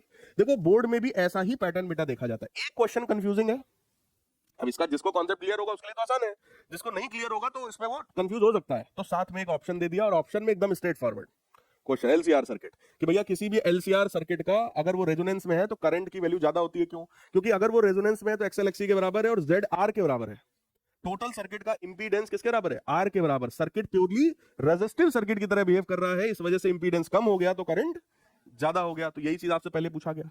फिर कह रहे हैं कि भैया अगर capacitance को हम बढ़ा देंगे तो क्या करंट चेंज होएगा? नहीं होगा। करंट के फॉर्मूले में यहाँ पे करंट का फॉर्मूला क्या होता है? I नॉट बराबर E नॉट बाई Z, और Z किसके बराबर है? R। तो C से क्या लेना देना हमें? तुम C बढ़ाओ घटाओ उससे कोई फर्क नहीं पड़ता, उससे सिर्फ फर्क किस पे पड़ेगा? फ्रीक्वेंसी पर। फ्रीक्वेंसी का फॉर्मूला क्या होता है? रेजोनेंस फ्रीक्वेंसी क्या होती है भैया? 1/2 अंडर रूट। क्या ये बात याद है भैया? XL और XC बराबर होते हैं। XL मतलब ओमेगा L और XC मतलब 1/ओमेगा C। तो क्या ओमेगा स्क्वायर बराबर 1/LC? तो ओमेगा बराबर 1/अंडर रूट LC। ओमेगा होता है 2πf, तो F बराबर 1/2 अंडर रूट LC। तो इसका जो प्रभाव पड़ेगा, अगर तुम कैपेसिटेंस बढ़ाओगे तो डिनोमिनेटर बढ़ेगा, फ्रीक्वेंसी कम हो जाएगी बस। लेकिन उसके करंट पर कोई फर्क इस पे नहीं पड़ना है। कह रहे हैं इसको रिलेशन से बताओ, तो भैया बताओ यही फॉर्मूला बता करके सारी बात क्लियर है। यही सब चीजें देखो यहाँ एक्सप्लेन सब किया गया है। अगला क्वेश्चन है, कह रहे हैं assuming that two diode D1 and D2 used in the electric circuit as shown in the figure are ideal. यानी कि आइडियल डायोड है, पीएन जंक्शन डायोड है। Find out the value of power dissipated across 1 ohm resistor. बेटा 1 ओम ये है, अब एक चीज बताओ मुझे, अगर ये प्लस माइनस है तो ये वाला डायोड फॉरवर्ड बायस्ड है या रिवर्स बायस्ड है? कैसे पता चला रिवर्स्ड है? कभी भी डायोड जब ऐसे लिखा जाता है बेटा तो ये पी टाइप होता है या एन टाइप होता है? ये पी टाइप है या एन टाइप है? अगर पॉजिटिव जुड़ा है एन से तो रिवर्स बायस्ड है, पॉजिटिव जुड़ा हो पी से तो ये फॉरवर्ड बायस्ड। तो ये वाला फॉरवर्ड बायस्ड है और ये वाला, मतलब ये करंट ये जाने देगा, राइट है? तो ये खुला दरवाजा है भैया, करंट जाओ आराम से, तुम इधर से करंट आएगा, इससे होते हुए ऐसे चला जाएगा, यानी करंट का पाथ ये हो गया, यहां से करंट निकलेगा सीधे ऐसे जाएगा, ऐसे होते हुए वापस आ जाएगा, राइट? तो क्या आप मुझे करंट की वैल्यू बता सकते हैं? That is 6 volt divided by 2 और 1 बोलो सीरीज में हो जाएंगे, तो क्या ये 2 एम्पियर आ गया? बोलो यार, 2 एम्पियर का करंट फ्लो हो रहा है। अगर 2 एम्पियर का करंट फ्लो है और तुमसे कहा जाए कि 1 ओम वाले रेजिस्टर में पावर बताओ, तो पावर का फॉर्मूला क्या होता है? P बराबर आई स्क्वायर, हो गया सॉल्व। 2 का स्क्वायर इंटू 1 यानी कि 4 वॉट। क्या ये बात समझ में आई? कोई डाउट बताओ, आया कुछ? ओमेगा गधे। हाँ, आइडियल डायोड का सिंपल मतलब ये है कि डायोड का अपना कोई रेजिस्टेंस नहीं होगा, बस। Electromagnetic waves with wavelength λ1 is used for satellite communication. Satellite के लिए अगर यूज हो रहा है तो क्या ये माइक्रोवेव्स है? रट लो भाई, रेडार कम्युनिकेशन सैटेलाइट में कौन सा यूज होता है? Microwaves. λ2 is used to kill germs in water purifiers. Ultraviolet, RO पे लिखा भी होता है ना, आरओ यूवी ऐसा करके। फिर कह रहे हैं detect leakage of oil in underground pipelines. X rays pipelines में, पक्का है? अच्छा भाई, अच्छा। λ4 is used to improve visibility in runway, तो ये तो micro IR rays, infrared rays, ठीक है ना। आईआर फोटोग्राफी भी किया जाता है, शायद उस समय हम लोगों ने पढ़ा था, राइट? केवल थर्ड वाला है, उसकी बात देखते हैं थर्ड का क्या है। ये भैया एक ऐसा टॉपिक है जो मुझे भी नहीं आता ज्यादा। एक्सरेज है यहाँ पे, प्योर रटने वाली चीज है, मैंने आपको पहले भी बोल रखा है, ठीक? कुछ कुछ चीजें पढ़ाते पढ़ाते मुझे याद हो गई हैं, कुछ चीजें मैंने एकदम बोर्ड एग्जाम टाइम में जस्ट एक दिन पहले रटा था खूब जम के कि पेपर में आएगा, सीधे लिखाएंगे, बात खत्म, अगले दिन से डिलीट। तो ये एक पर्टिकुलर चीज ऐसी है, ये चैप्टर, ये क्योंकि रटने वाला है ना, इसमें वेवलेंथ का रेंज क्या है, फ्रीक्वेंसी का रेंज क्या है और एप्लीकेशन क्या है, ये एक चीज मेरे को भी रटा नहीं है, मैंने सबसे बता रखा है ये बात, क्लियर कट, राइट? लेकिन आप लोगों का जब एग्जाम होगा तो ये आना चाहिए, और इस पर एक क्वेश्चन बेटा 100% जैसा ये है, चाहे इस तरीके का आ जाए, ये तो फिर भी आसान है, मतलब 4 में 3 में कर ले गया, लेकिन हो सकता है इसमें तुमसे वेवलेंथ रेंज पूछ दे, तो हमें तो नहीं याद है, इंक्रीजिंग डिक्रीजिंग पूछ दें, ठीक, वो आपको याद करना पड़ेगा। यानी इसमें एक टेबल है, मैंने आपको बताया है, पढ़ाते समय बताया था, एक टेबल है, वो टेबल में 3 चीजें आपको रटनी है। पहले पूरा सीक्वेंस रट लो, ठीक, दूसरा वेवलेंथ रेंज, फ्रीक्वेंसी रेंज और उसका एप्लीकेशन, ये 3 चीज आपको बड़े अच्छे से बेटा इस चैप्टर में आनी चाहिए और पूछा जरूर जाएगा। 2 से 3 नंबर का इस चैप्टर से 100% आना तय है। अगला देखो, एक सिल्वर वायर है जिसका रेजिस्टेंस है 2.1 ओम at 27.5 degree Celsius and resistance of 2.7 ohm at 100 degree Celsius. Determine temperature coefficient of resistance of the silver. तो जरा चेक करो, RT is equal to R naught 1 plus alpha delta T होता है क्या? बस वैल्यूज डाल दो, कर पाएंगे। RT जो है वो 2.7, R naught जो है वो 2.1, 1 प्लस अल्फा हमें निकालना है, और टेम्परेचर डिफरेंस कितना हो जाएगा? 100 माइनस 27.5। तो आई थिंक इसको आप सॉल्व कर लेंगे तो अल्फा की वैल्यू अपनी आ जाएगी, ठीक है? तो ये सिंपल फार्मूला बेस्ड क्वेश्चन है। तो देखो पूरा का पूरा सॉल्व किया गया और सॉल्व करके अल्फा निकाला गया है 0.0039 पर डिग्री सेल्सियस। सेक्शन सी में हम लोग आ गए हैं, और यहां पे देखो कह रहे हैं Ragini was worried about his grand mother who stays all alone in her residence in crowded area of Varanasi. तो वाराणसी में कोई है रागिनी जी। To ensure safety of her grandmother, she installed a device known as burglar's alarm under the guidance of her physics teacher। तो उनकी कोई physics teacher थी, उन्होंने कहा ये अलार्म लगा लो भैया, उन्होंने लगा दिया। While doing the experiment, she recorded following observations। पहला है when radiations of frequency 10 to the power 15 hertz are incident on two photosensitive surface A and B in burglar's alarm। Radiation of frequency incident हुआ है 2 photo sensitive surface पर ए और B पर। For surface A no photoemission took place, कोई emission नहीं हुआ। Surface B में photoemission took place but photoelectrons have zero velocities. 2 important points देखने को मिला, पहले केस में कोई इमिशन नहीं हुआ, दूसरे केस में कह रहे हैं इमिशन तो हुआ, केस बी में इमिशन तो हुआ लेकिन उनकी कोई वेलोसिटी नहीं रही, यानी कि काइनेटिक एनर्जी कितनी है बेटा, जीरो।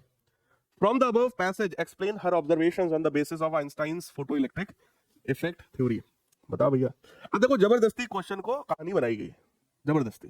चाहते तो स्ट्रेट फॉरवर्ड बोलते कि भैया दो ऑब्जर्वेशंस हैं, ये फ्रीक्वेंसी है, बताओ क्या करना है। ठीक, अब एक चीज बताइए, अगर फ्रीक्वेंसी हमको पता है तो क्या इसके करस्पॉन्डिंग हम इंसिडेंट एनर्जी निकाल सकते हैं? इंसिडेंट जो फोटॉन्स रहे होंगे उनकी एनर्जी एच नहीं होती है, that is equal to h. अब न्यू तो हमें पता ही है, एच भी पता है, राइट? तो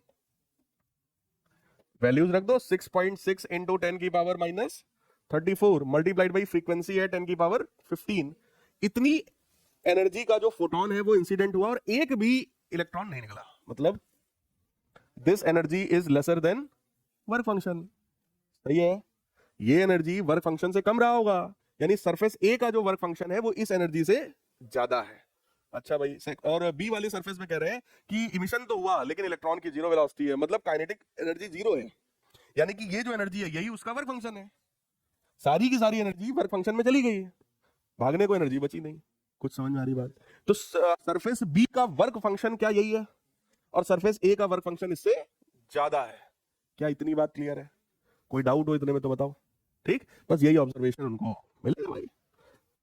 अब देखो क्या कहानी लिखी है, h nu minus nu naught for surface A no emission takes place, it means frequency is less than threshold frequency, right? चाहे फ्रीक्वेंसी के टर्म्स में बोलो चाहे आप एनर्जी के टर्म्स में बोलो, एक ही बात है। फिर कह रहे हैं incident frequency is less than threshold frequency, तो एक ही बात है, ये हो गया।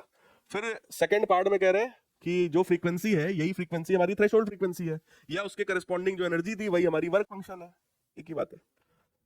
तो आप दोनों तरीके से आंसर जो है दे सकते हो। अगला क्वेश्चन देखो, कह रहे हैं कि obtain the first Bohr's radius and ground state energy of muonic hydrogen atom. अभी आप पूछ रहे थे म्योन क्या होता है sir? An atom in which a negatively charged muon of mass 207 times mass of electron orbits around proton. Muonic hydrogen का मतलब देखो, नॉर्मल हाइड्रोजन जब होता है तो उसमें क्या होता है, एक प्रोटॉन होता है और उसके अबाउट एक इलेक्ट्रॉन। सही है, किसी एक हाइड्रोजन में बोलो एक प्रोटॉन और एक इलेक्ट्रॉन होते हैं, न्यूट्रॉन होता नहीं है। यहां पर थोड़ा सा पिक्चर में चेंज आया, चेंज ये आया कि प्रोटॉन अभी भी एक ही है, उसके बाहर अभी भी एक ही पार्टिकल घूम रहा है, लेकिन वो जो पार्टिकल है उसका नाम इलेक्ट्रॉन नहीं है, उसका नाम है म्योन। और उस पार्टिकल का मास कितना है? इलेक्ट्रॉन के मास का 207 गुना। मतलब अभी तक इलेक्ट्रॉन घूम रहा था, अब उससे भारी पार्टिकल है, 207 गुना भारी पार्टिकल है, वो घूम रहा है। बस आई कुछ बात समझ में? अब आपको निकालना है बोहर्स रेडियस और ग्राउंड स्टेट एनर्जी। तो पहले तो मेरे को एक चीज बताओ, अगर मैं रेडियस की बात करूं आपसे तो क्या आप लोग को रेडियस का फॉर्मूला याद है? बोहर्स ऑर्बिट में रेडियस का फॉर्मूला क्या होता है बेटा? भाई सेंट्रीपिटल फोर्स से सारा खेल शुरू होता है, k Z e into e upon are square, r से आर कट जाता है ना, और m v r is equal to N H upon 2 pi. तो बोलो यहां से और यहां से दोनों से आर की वैल्यू निकालते हैं, तो K Z E square upon M B square is equal to N H upon 2 pi M we.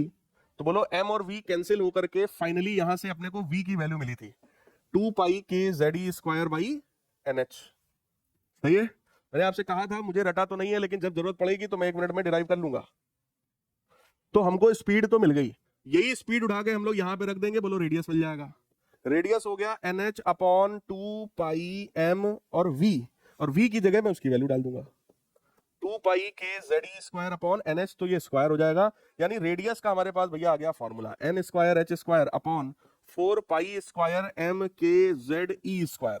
बोलो, अगर आपको याद है तो आपके ये 2-3 मिनट बच जाएंगे, नहीं याद है तो आप मेरी तरह ऐसे ही करेंगे, राइट? अब यहां पे बस अपने को ये समझ में आया कि भैया जो रेडियस है, बहुत ध्यान से देख लो, जो रेडियस है वो inversely proportional to mass of the particle है। चेक करो, R is inversely proportional to M, बाकी सब तो सेम ही कंडीशन है। तो इसका मतलब ये हुआ कि अगर मैं बात करूं एक बार वो म्योनिक जो भी हाइड्रोजन बोल रहे हैं और एक बार नॉर्मल की बात करें, so that will be equal to 1/m के इनवर्सली प्रोपोर्शनल है ना, तो ये m होएगा और यहां पे ये होगा। सही है, so radius in case of muonic hydrogen is equal to, इसका मास अगर m है भैया तो इसका मास कितना था? 207 गुना। सही है। तो बेटा ये फॉर्मूला आ गया। म्योनिक हाइड्रोजन के केस में रेडियस का फॉर्मूला क्या है, r अपॉन 207। यानी कि नॉर्मल हाइड्रोजन के केस में जो भी रेडियस आएगा उसमें 207 का हम क्या करेंगे। अब ये बताओ ग्राउंड स्टेट में, मतलब नॉर्मल में, ग्राउंड स्टेट में बोहर का जो फर्स्ट रेडियस होता है कितना होता है, वो 0.53 एंगस्ट्रॉम। तो बेटा इसका कितना होगा, ये चीज पहले तो बताओ याद है कि नहीं याद है। पहले ऑर्बिट का रेडियस कितना होता है 0.53 एंगस्ट्रॉम बाई 207 कर लो भैया, रेडियस आ जाएगा। सही है क्या। ऐसे ही मैंने आपको एनर्जी का एक्सप्रेशन पढ़ाया है, एनर्जी निकलवाया है। एनर्जी के लिए भी तरीका क्या है, काइनेटिक एनर्जी निकालो, दिख रही है 1/2 का मल्टीप्लाई करो दोनों तरफ, काइनेटिक एनर्जी। पोटेंशियल एनर्जी कितनी होती है 1/4 Q1 Q2 by R, negative भी हो जाएगा, दोनों जोड़ोगे टोटल एनर्जी आएगा। उस टोटल एनर्जी में R का एक टर्म आएगा, R की जगह उसकी ये वैल्यू डालेंगे तो खतरनाक वाला पूरा फॉर्मूला एनर्जी का आ जाएगा। कर पाओगे या कर दें। जैसे ही वो रखोगे, वो वाला डेरिवेशन खोल के देखना, जैसे ही रखोगे पता चलेगा कि sir energy is proportional to mass. जिसके पास हो तो कॉपी पलट के देख भी सकते हो। एनर्जी का डेरिवेशन आपने कर रखा है, जल्दी चेक करो। एनर्जी का पूरा फॉर्मूला आया था, उसमें मास न्यूमरेटर में दिख रहा है कि नहीं दिख रहा है। अगर मास न्यूमरेटर में दिख रहा है तो म्योनिक के केस में जरा ध्यान से सोचो, बस ये सीन हो जाना है। बोलो यार, अगर मास के डायरेक्टली प्रोपोर्शनल है और मास 207 गुना ज्यादा है तो क्या एनर्जी भी 207 गुना ज्यादा होगा। वो मिला कि नहीं टर्म मिला, मास है न्यूमरेटर में, इसका मतलब energy is directly proportional to m। तो ये बताओ बेटा ग्राउंड स्टेट में एनर्जी कितनी होती है, माइनस का 13.6 इलेक्ट्रॉन 207 का मल्टीप्लाई कर लो। क्या ये बात समझ में आई, म्योन समझ में आया, यही है। कर लेंगे भाई, कोई डाउट हो बताओ। चार्ज सेम, वैसे भी यहाँ चार्ज से हमें कोई खास मतलब पड़ा ही नहीं, वैसे उसका चार्ज हम लोग सेम मानते हैं, इलेक्ट्रॉन के यूनिट को चार्ज। फिलहाल define distance of closest approach, क्या ये पढ़ रखा है आपने। An alpha particle of kinetic energy K is bombarded on thin gold foil. Distance of the closest approach is R.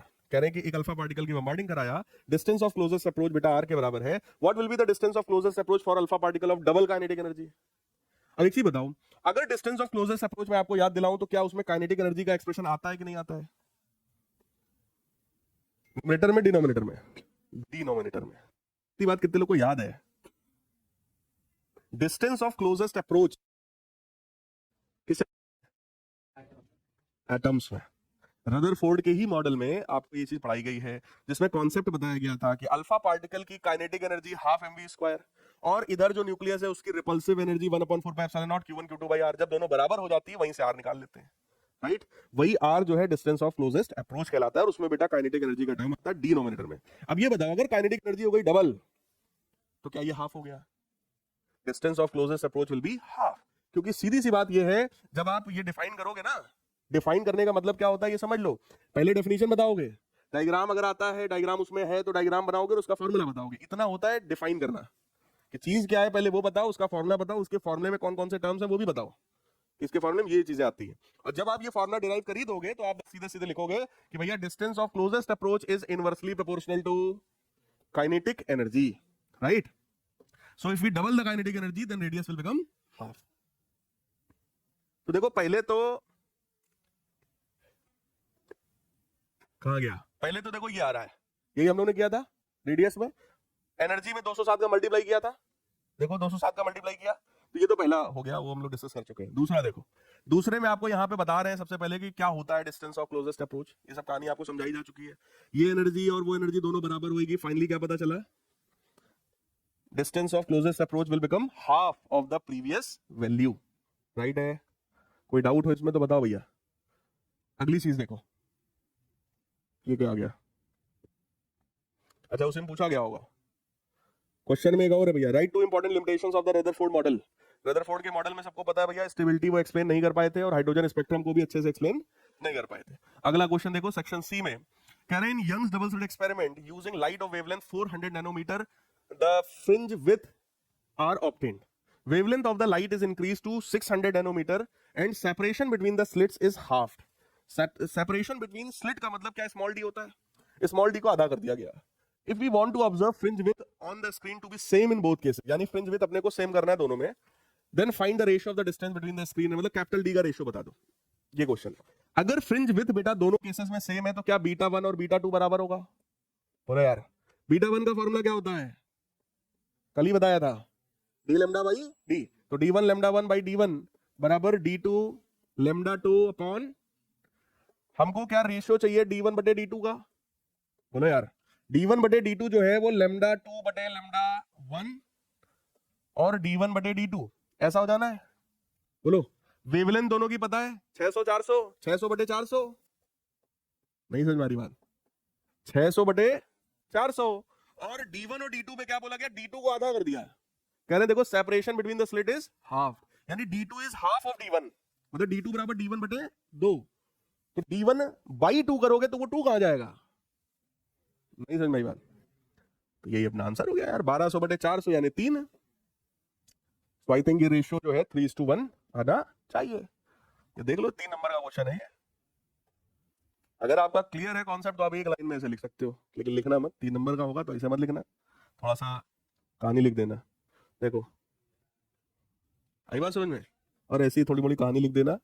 देखो 3 नंबर मतलब थोड़ा सा लगे कि 3 नंबर टीचर दर्द में ना दे, 3 नंबर दे दे वो खुशी खुशी, तो उसके लिए तुम्हें लिखना पड़ेगा भाई बीटा 1 ये जिलाया ही गया है, सॉलिड कुछ नहीं है, लेकिन भाई है मजबूरी। बीटा 1 ये है, बीटा 2 ये है, according to question beta 1 beta 2 बराबर बराबर किया, रेशियो निकाला, फिर वही चीज धरी करने को, उसी को हम लोग सॉल्व में भी कर सकते थे।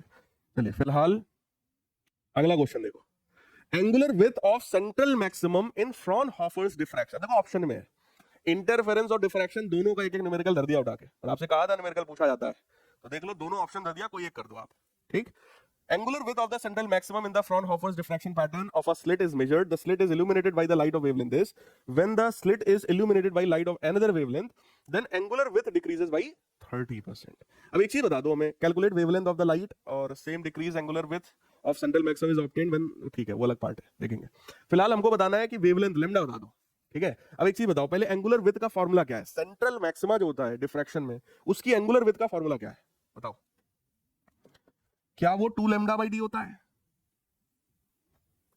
भाई लीनियर विथ होता है D lambda by D, angular width क्या होता है? Lambda by D. इंटरफेरेंस में, डिफ्रैक्शन में जो सेंट्रल मैक्सिमा होता है उसका विथ बोलो डबल होता है, तो 2 लेमडा बाई डी। आई बात को समझ में? अब आपसे ये कहा जा रहा है कि भैया एंगुलर विथ जो है वो कितना डिक्रीज हो गया, तो बचा कितना होगा? तो क्या 0.7 थीटा बचा है? बोलो यार, that is 2 lambda dash upon D. D के बारे में चेक करो, कुछ दिया है क्या? देखो एक तो हमको ये लेमडा गिवन है, कितना गिवन है ये वाला? 6000 एंगस्ट्रॉम, तो एंगस्ट्रॉम में ही रहने देते हैं इसको, जरूरत ही नहीं है इसको एज इट इज रहने दो, क्योंकि कुछ बोला नहीं गया। चेक करो ऐसा कुछ बोला स्लिट की विथ में कुछ किया गया हो?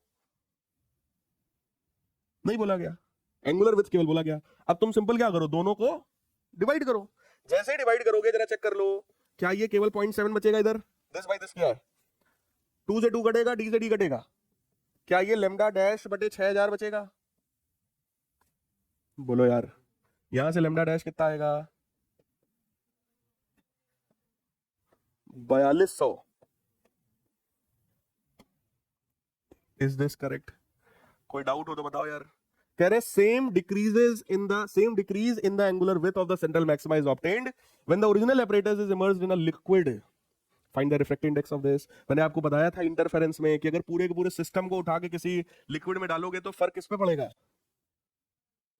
वेवलेंथ पे। किस पे फर्क पड़ेगा? वेवलेंथ पे। किसी भी लिक्विड में डालने पर वेवलेंथ हो जाता है 1/μ टाइम्स। कुछ याद आ रहा है? जाके देखना, वो वाला लेक्चर देखो, चाहे जहां लिखे होगे वहां जाके देखना नोट्स। थीटा की वैल्यू इनिशियली कितनी थी? 2 लेमडा बाई डी। जैसे ही पूरा सिस्टम उठा करके आपने लिक्विड में डाला होगा, कह रहे सेम डिक्रीज देखने को मिलता है। सेम डिक्रीज मतलब फिर से वैल्यू कितनी है? 0.7 थीटा के बराबर है, और उसमें लेमडा कितना हो गया होगा? Lambda by mu. अरे वेवलेंथ कितना हो गया होगा? Lambda by. ये चीज समझ में आ रही कि नहीं आ रही बताओ? ये स्ट्रेट फॉरवर्ड एक पॉइंट है, इंटरफेरेंस में भी डिफ्रैक्शन में भी। कभी भी कहा जाए पूरा apparatus उठा के किसी लिक्विड में डाल दिया गया तो सिर्फ फर्क आएगा वेवलेंथ पर। वेवलेंथ 1/μ टाइम्स हो जाएगा, मतलब नया वेवलेंथ बराबर पुराना वेवलेंथ अपॉन म्यू, राइट। अब जो जो चीजें वेवलेंथ पर डिपेंड करती होंगी वो चीजों पे फर्क पड़ जाएगा। कौन कौन सी चीजें डिपेंड करती है वेवलेंथ पे? यही डिपेंड करता है, वेवलेंथ पे क्या डिपेंड करता है? फ्रिंज विड्थ, इंटरफेरेंस में भी और डिफ्रैक्शन में भी। यहां भी लैम्डा चेंज हो जाएगा, इसी पे फर्क पड़ेगा, फ्रीक्वेंसी पे कोई फर्क नहीं पड़ेगा। Frequency is the property of source, किसी पर डिपेंड नहीं करती है। कुछ बात समझ में आई? ठीक है, तो फिलहाल दोनों को करो डिवाइड, जैसे ही डिवाइड करोगे बोलो फिर से आएगा 0.7, so this 0.7 will be this by this, 2 lambda by D cut जाएगा, सिर्फ बचेगा 1 अपॉन म्यू। तो रिफ्रैक्टिव इंडेक्स निकालना है, दैट इज 1 अपॉन 0.7। ये हमारा आंसर हो गया। 1 अपॉन 0.7 को सॉल्व कर लेना, 1 पॉइंट समथिंग कुछ आ जाएगा, 1.3 1.4 के आसपास कुछ। चलो चेक करते हैं। 1.42 और देख लो 4200 एंगस्ट्रॉम दिख रहा है, 4 मतलब 4200 एंगस्ट्रॉम और 1.42 यानी 10/7, वही अपना भी आया था 1 अपॉन 0.7, तो सेम है। इसमें कोई डाउट हो तो बताओ, क्यों भाई? कुछ समझ आया हो तो बताओ, क्यों भाई? देख लेना यार, देखो कंफ्यूजन होता है, बट अगर आप सॉलिड है आपकी पढ़ाई तो नहीं होगा, राइट? नहीं है तो होगा। हालांकि इंटरफेरेंस और डिफ्रैक्शन दोनों में ही देखो विथ पर ही क्वेश्चन पूछा, उसमें भी बीटा पे डिपेंडेंट, इसमें भी थीटा पे डिपेंडेंट, मतलब एक ही टाइप का क्वेश्चन पूछा दोनों में। अगला क्वेश्चन देखो क्या है, अब ये किस कॉन्सेप्ट पर बेस दिख रहा है? Combination of cells. वो भी कौन सा कॉम्बिनेशन है? Parallel. Parallel to cells of EMF 2E and E and internal resistance 2R and R respectively are connected in parallel to each other with an external resistance R as shown in this figure. Can I obtain the expression of equivalent EMF and equivalent internal resistance by using Kirchhoff's rule? देखो direct अगर मैं आपको answer बताऊं तो जब इन दोनों को equivalent solve किया जाएगा, ठीक है, तो इसका इक्विवेलेंट जो ईएमएफ आता है उसको निकालने का तरीका समझ लो क्या है। इसको इससे मल्टीप्लाई करना, मतलब फॉर्मूला अगर मैं डायरेक्ट लिख दूं, सो that is E1 R2 plus E2 R1 upon R1 plus R2। तो उस हिसाब से आप चेक करो, 2ER E इंटू 2R मतलब सेम है, 4ER हो जाएगा, 4ER बटे 3R, RR कट जाएगा, तो आंसर क्या आने वाला है? 4E/3। इतना समझ में आ रहा है? दूसरी बात, अगर ये दोनों पैरेलल में है तो R इक्विवेलेंट बेटा कितना आएगा? 2 और 1 का पैरेलल निकालोगे कितना आएगा? 2/3। तो ये हो गया equivalent internal resistance, right? Current अगर आप यहां से निकालेंगे तो करंट का एक्सप्रेशन कुछ ऐसा आना चाहिए, नेट ईएमएफ यानी कि 4E/3 divided by total resistance. Total resistance कितना है भाई? इंटरनल हो गया 2R/3 और एक्सटर्नल है कैपिटल R। ये हमारा आंसर आना चाहिए। कुछ समझ में आ रहा है? ये डायरेक्ट फॉर्मूला है पैरेलल कॉम्बिनेशन का, क्लियर? अब आओ इसके डेरिवेशन पार्ट पर। हमसे कह रहे हैं obtain the expression of this by using Kirchhoff's rule. अगर किरचॉफ्स लॉ लगा के निकालना है तो जरा चेक करो। मान लो इसमें से करंट निकल रहा है I1 और इसमें से करंट निकल रहा है I2 और दोनों मिलके यहाँ पे I हो जा रहा है और I करंट ऐसे होते हुए जा रहा है, यहाँ पे फिर से I1 और इसमें फिर से। तो पहली इक्वेशन तो बोलो I बराबर I1 प्लस I2, सही है? दूसरी इक्वेशन बेटा बताइए, अगर करंट ऐसे जा रहा है तो क्या ये प्लस और ये माइनस है? इधर से करंट आ रहा है तो ये प्लस और ये माइनस है, और ये सेल का प्लस माइनस तो जानते ही हो, इधर से आ रहा है तो फिर से ये प्लस है और ये माइनस है। पहला लूप ले लेते हैं हम लोग बाहर बाहर वाला, बाहर बाहर वाला। बताओ क्या बनेगी equation? Minus IR minus I2 small r plus E बराबर 0। समझ आ रहा है? बाहर बाहर वाला लिया मैंने, और अगर ये अंदर वाला लूप केवल ले ले तब क्या बनेगा? माइनस E प्लस I2R, ऐसे चल रहा हूं मैं, minus E plus I2R minus I1 2R plus 2E बराबर 0। 2E और E मिलके हो जाएगा E plus I2R minus 2I1R is equal to 0। पहले इन इक्वेशंस में कोई डाउट हो तो बताओ, सॉल्व तो बात की बात है। ये इक्वेशन समझ में आई कि नहीं आई? इस वाले लूप में हम लोग ऐसे चले हैं, ऐसे, और एक बार ऐसे चले हैं पूरे बार बार, और I बराबर I1 में तीन ही अननोन्स है, इसलिए मैंने तीन ही इक्वेशन बनाई है, ठीक है? और अल्टीमेटली हमें I निकालना है, ठीक? टारगेट अपना क्लियर रखो, I निकालना है। I कैसे मिलेगा? I1 plus I2। अब इन दोनों में से किसी एक से I2 निकालो, किसी एक से I1 निकालो और दोनों की वैल्यू उठा के रखो। फ्रॉम इक्वेशन टू जरा ध्यान से देखना, क्या I2 की वैल्यू चेक करो, जो मैं लिख रहा हूं वही आएगा, E minus I R upon small R. Check करो, ये निगेटिव का है, उधर जाएगा पॉजिटिव होएगा, E माइनस आई आर बटे R. From equation 3 E plus I2R की जगह क्या E माइनस आई आर लिख सकते हैं, -2I1 स्मॉल आर बराबर 0। यहां से बेटा I1 निकालो, 2E minus I R upon 2R। सही है, ये I1 आ गया, ये I2 आ गया, और दोनों को उठा के इक्वेशन नंबर 1 में भर दो, दोनों को इक्वेशन 1 में रख दो। जैसे ही रखोगे जरा चेक करना, I बराबर I1 प्लस I2, I1 ये रहा, यानी 2E minus I R upon 2R plus E minus I R upon small R. LCM लेंगे यार, 2R आएगा, this will become 2E minus I R plus 2E minus 2IR। ऐसा सही है? So this will become 4E minus 3IR upon 2R, that is equal to I, but I यहां भी है, तो आप क्या करेंगे, इसको cross multiply 4E minus 3IR, इसको भी बेटा इधर ले आओ, तो I कितना आएगा, 2R प्लस 3R 4E, तो यहां से I की वैल्यू हमारी आ गई 4E divided by 2R plus 3R। बोलो भैया, हमको फाइनल जो करंट चाहिए उसमें हमको साफ साफ दिख रहा है कि ये एक्सटर्नल रेजिस्टेंस अलग से जोड़ा गया है, मतलब जो नेट रेजिस्टेंस होना चाहिए, सोचो क्या वो net resistance capital R plus something होना चाहिए भाई, इस पूरे का अपना रेजिस्टेंस प्लस कैपिटल R, ये होना चाहिए, बट यहां पे 3R लिखा है, तो एक काम करो 3 को करो कॉमन, जैसे ही आप कॉमन करोगे तो वो 3 बोलो ऊपर चला जाएगा, 3 ऊपर चला जाएगा, तो ये क्या बचेगा, चेक कर लो, क्या ये वही आ गया जो हम लाना चाहते थे। इसका मतलब ये क्या चीज है, इक्विवेलेंट ईएमएफ। ये क्या चीज है, सारी चीज आ गई। कह रहे obtain the expression of equivalent EMF, आप बता दोगे सर 4E/3 है इक्विवेलेंट ईएमएफ। फिर आपसे कह रहे हैं कि इंटरनल रेजिस्टेंस बता दो, तो आप बता दोगे 2R/3 है सर, सिंपल, कोई डाउट इसमें। यहां पे गलत ना हो जाता फिर स्टेप मार्किंग होती, क्योंकि क्वेश्चन में तुमसे आई करंट निकालने को नहीं बोला गया, क्वेश्चन पढ़ो क्या बोला गया, obtain the expression of current नहीं लिखा है, obtain the expression of equivalent EMF and equivalent internal resistance, है ना।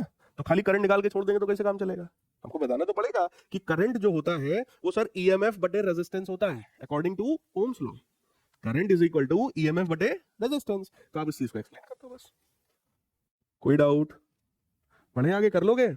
अब ये तुम्हारे लिए कॉन्सेप्ट भी हो गया कि अगर कभी सेल्स पैरेलल में जुड़ी होंगी तो आप ये फॉर्मूला यूज करेंगे। ये कौन सा फॉर्मूला है, R1 R2 upon R1 plus R2, यानी पैरेलल वाला फॉर्मूला, 1/R बराबर 1/R1 प्लस 1/R2। ये सब यहां करके आपको दिखाया गया है।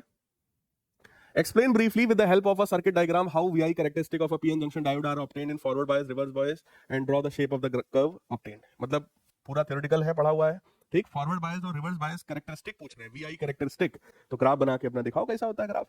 ये होता है फॉरवर्ड कैरेक्टरिस्टिक और ये वाला होता है रिवर्स कैरेक्टरिस्टिक, और सब में एक एक दो दो लाइन, उसमें भी और इसमें भी, 2 लाइन इसके लिए 2 लाइन इसके लिए, और ग्राफ। सही है, ग्राफ अच्छे से होना चाहिए। जो पॉइंट है ग्राफ में एक एक चीज है कि ब्रेकडाउन वोल्टेज है, इसी को जेनर ब्रेकडाउन बोलते हैं, ये रिवर्स सैचुरेशन करंट है, ये ब्रेकडाउन है, मतलब सारी चीज एकदम क्लियर कट होनी चाहिए भाई, ठीक। तब जाके 3 नंबर आपको इसमें मिलेंगे। फिर अगला क्वेश्चन है, हमसे कह रहे हैं लाइट डार्क डिफ्रैक्शन पैटर्न में बताओ, ये सब पूरा डिफ्रैक्शन समझाओ, ठीक है। फिर हमसे कह रहे हैं कंपाउंड, अभी इस पे आओ, ये न्यूमेरिकल दिख रहा है।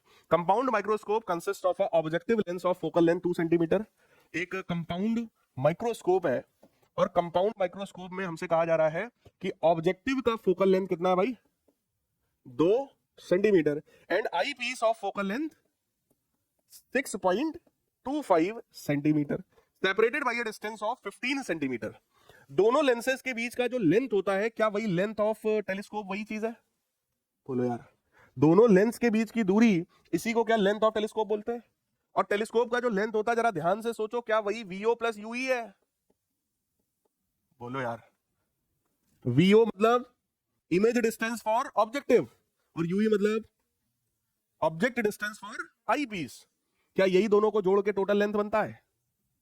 रे डायग्राम दिमाग में सोचो, आगे शायद बना हो। ये बना है देखो, अरे नहीं, ये तो डिफ्रैक्शन का है। कहाँ गया भाई? नहीं है, नहीं बना है, दिमाग में बनाओ अपने। फिर ये चीज है दिमाग में कि नहीं है? फिर हमसे कह रहे हैं how far from the objective lens should an object be placed in order to obtain the final image. How far from the objective lens should object, यानी कि क्या निकालना है हमको?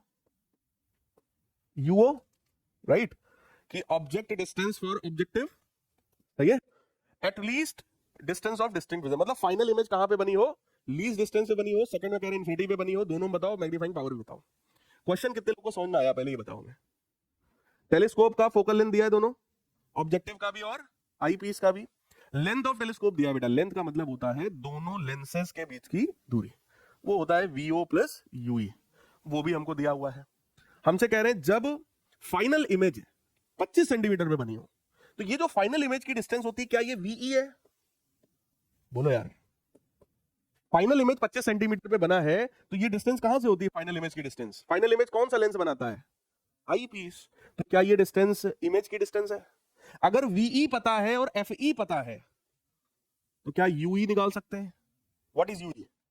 1 अपॉन एफ ई बराबर 1 upon VE minus 1 upon UE. बेटा ये पता है, ये पता है, ये पता है, तो यहां से ये नहीं आ जाएगा यूई? पूछो यार, अगर यूई आ जाएगा यहां रखेंगे तो क्या वीओ आ जाएगा? यहां से वीओ आएगा, और जब वीओ आ जाएगा, एफओ पता है, तो क्या यूओ आ जाएगा? यही निकालना था, पहला हो गया। फिर हमसे ये बोल रहे हैं मैग्नीफाइंग पावर बता दो भैया, मैग्नीफाइंग पावर का फॉर्मूला बोलो। कंपाउंड माइक्रोस्कोप में VO upon UO 1 plus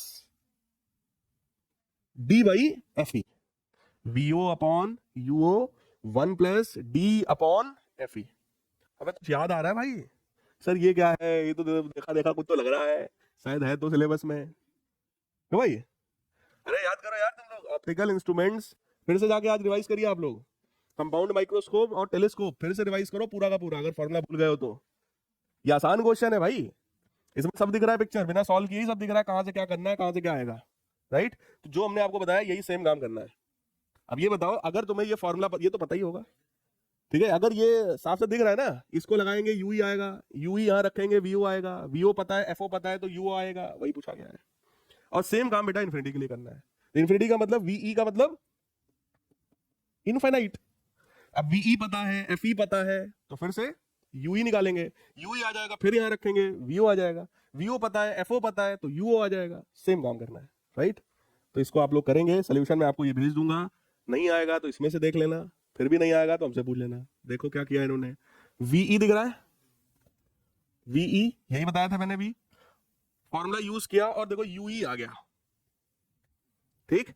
VO plus यूओ was 15, जिसमें से 5 ये है, तो बची डिस्टेंस कितनी? 10। अब इसमें बहुत ज्यादा दिमाग ना लगाना कि सर ये -5 है। लेंथ ऑफ माइक्रोस्कोप का मतलब क्या है? दोनों लेंस के बीच की दूरी। अब वहां साइन कन्वेंशन का कोई काम? बोलो यार।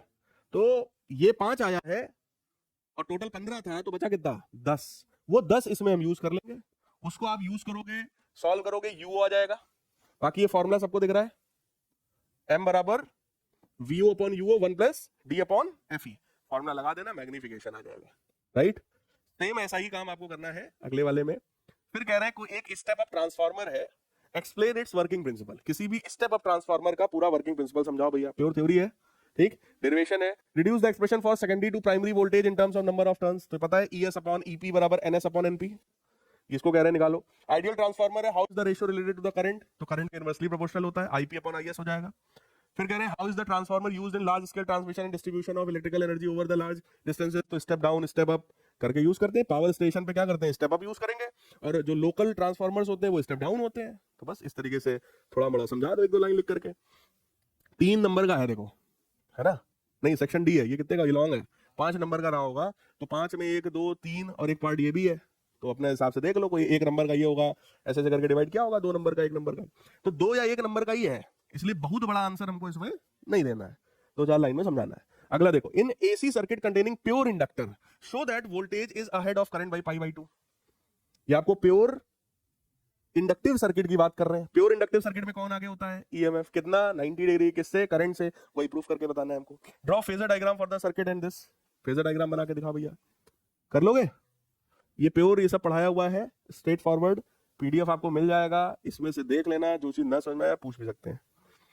फिर अगला है, two spheres carrying charges this and this are located 30 centimetre apart, ठीक है, find potential and electric field at mid point on the line joining the two charges.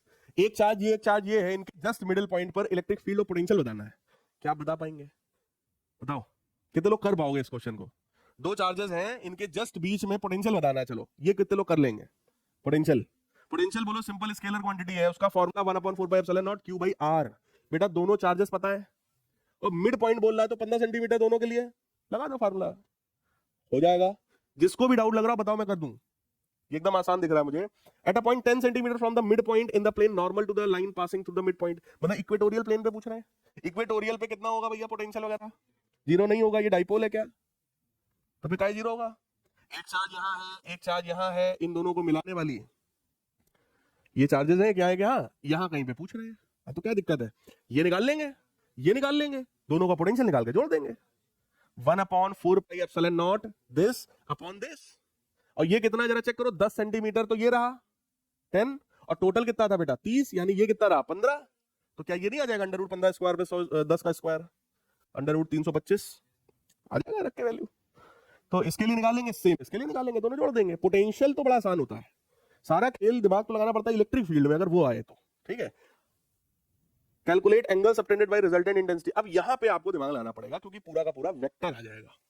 देखो ये कुछ ऐसा बनेगा, एक चार्ज ये रहा, एक चार्ज ये रहा, इनके बीच की दूरी 30 सेंटीमीटर, 10 सेंटीमीटर की ऊंचाई पे यहां कहीं पर एक पॉइंट है। इलेक्ट्रिक फील्ड की बात करोगे तो जरा ध्यान से सोचो बेटा, चार्ज की वैल्यूज दी है कि नहीं दी है, दी है ना।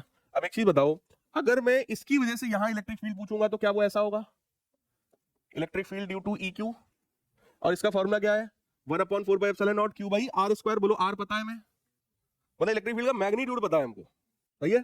और इसकी वजह से बेटा इलेक्ट्रिक फील्ड बोलो इधर होगा, this is electric field due to Q1, और बोलो इसका भी मैग्नीट्यूड पता है आपको। दोनों के बीच का क्या ये एंगल हम निकाल सकते हैं? अच्छा एक चीज बताओ, दोनों इलेक्ट्रिक फील्ड्स की वैल्यू पता है ना, क्या इन्हीं दोनों का नेट इलेक्ट्रिक फील्ड निकालना है? इलेक्ट्रिक फील्ड वेक्टर क्वांटिटी है, दो ऐसे वेक्टर्स हैं, एक इधर एक इधर, दो वेक्टर्स का रिजल्टेंट अगर निकालना है तो कौन सा मेथड होता है हमारे पास, पैरेललोग्राम्स मेथड। पैरेललोग्राम्स मेथड का फॉर्मूला क्या है, r² = a² + b² + 2ab cos theta. क्या हमको a पता है, b पता है, थीटा निकालना है, यही थीटा है इनके बीच का एंगल। कैसे मिलेगा, अगर मैं इसको, इस एंगल को मैं कुछ अल्फा मान लूं, इसको मैं कुछ बीटा मान लूं, हालांकि अल्फा बीटा दोनों सेम ही होगा यहाँ पे, तो जरा चेक कर लो, ये 10 है बेटा, ये 15 है, तो क्या tan अल्फा हमें पता है, tan अल्फा बराबर 15/10, बोलो यार, ऐसे ही यहां से भी आएगा 15/10, मतलब अल्फा बीटा दोनों सेम है, यानी कि दिस इज 3/2, tan अल्फा 3/2 है, तो क्या अल्फा हमें पता है, हालांकि tan इनवर्स में ले जाके हमें कोई खास मेरा फायदा नहीं है, हमको तो अभी ये तो tan अल्फा है, हमको एक्चुअली में फॉर्मूले में कौन सा चाहिए होता है, cos अल्फा, याद करो, अगर ये अल्फा है ये भी अल्फा ही है, ये बराबर है ना दोनों, तो ये 2 अल्फा हो जाएगा, बोलो यार। तो बेटा हमको तो फॉर्मूले में ये चाहिए ना, रिजल्टेंट जो होता है दैट इज √ पहले वाले फोर्स का स्क्वायर प्लस दूसरे वाले फोर्स का square plus 2 times F1 F2 cos theta, और वो थीटा कितना होगा, पक्की बात है, जिसमें तुमको अल्फा पता है, cos 2 अल्फा निकालना है, क्या हम निकाल सकते हैं? अब यहाँ पे हल्का सा ट्रिग्नोमेट्री यूज हो जाएगा। cos 2 अल्फा का क्या कोई ऐसा फॉर्मूला तुमको पता है जो tan अल्फा के टर्म्स में आता हो, कौन सा होता है? Yes, 1 - tan square alpha upon 1 plus, ये थोड़ा सा ट्रिग्नोमेट्री यहाँ पे आ गया। अब यार tan अल्फा पता है, रख देंगे, cos 12 आ जाएगा, वो उठा के एज इट इज यहां डाल देंगे, F1 F2 हमें पता ही है, कर पाओगे। एक फॉर्मूला और होता है एंगल का, एंगल का फॉर्मूला यहाँ पैरेललोग्राम्स मेथड में क्या होता है भैया, tan,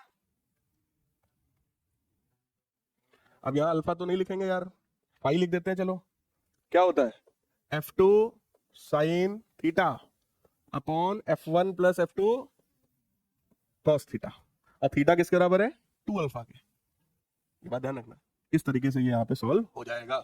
क्लियर है? तो ये एक क्वेश्चन जो है it is one of the good questions. आपका आज का होमवर्क यही है कि आप क्वेश्चन नंबर 33 को पूरी तरीके से सॉल्व, थोड़ा सा लेंदी होगा बट इसको पूरी तरीके से सॉल्व करना है, क्योंकि इस तरह का एक क्वेश्चन आपको 100% बोर्ड में मिल सकता है, जिसमें इलेक्ट्रिक फील्ड निकालने को बोलेंगे, पोटेंशियल निकालने को बोलेंगे। पोटेंशियल आसान होता है, इलेक्ट्रिक फील्ड एक वेक्टर क्वांटिटी है, इसलिए उसमें थोड़ा सा दिमाग हमको और लगाना पड़ेगा। तो ये आपको 33 वाला क्वेश्चन एक बार करना है, नहीं आएगा पहले ट्राई करना ईमानदारी से, नहीं आएगा तो फिर अगली क्लास में इसको पूरा डिटेल में पूरा बताएंगे सॉल्व करके, राइट?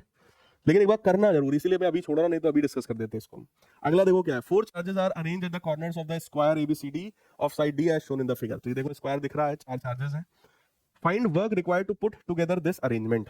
वर्क हमसे पूछ रहे हैं कितना वर्क करना पड़ेगा इस अरेंजमेंट को बनाने में। तो बेटा अरेंजमेंट को बनाने में जो वर्क होता है that is simply it's electric potential energy of system 1/4 Q1 Q2 by R, this by R, this by R, this by R और this by R।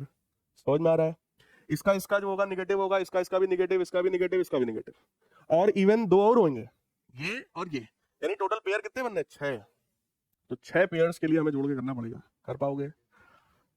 A charge Q naught is brought to the center E of the square. The 4 charges being held fixed at the corners. How much extra work is needed to do this? कह रहे हैं कि अगर इसके centre पर मैं एक charge और ले आऊं Q naught, तो बताओ कितना एक्स्ट्रा वर्क करना पड़ेगा।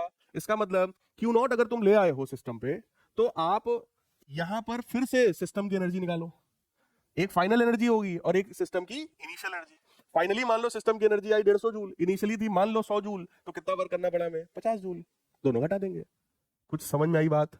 तो आप सिस्टम की एनर्जी निकालो दोनों केसेस में, पहले भी और बाद में भी, दोनों को घटा दो। Compute the work done by the charges in rearranging this arrangement to another similar square arrangement of the charges such that side of the square is now 2D।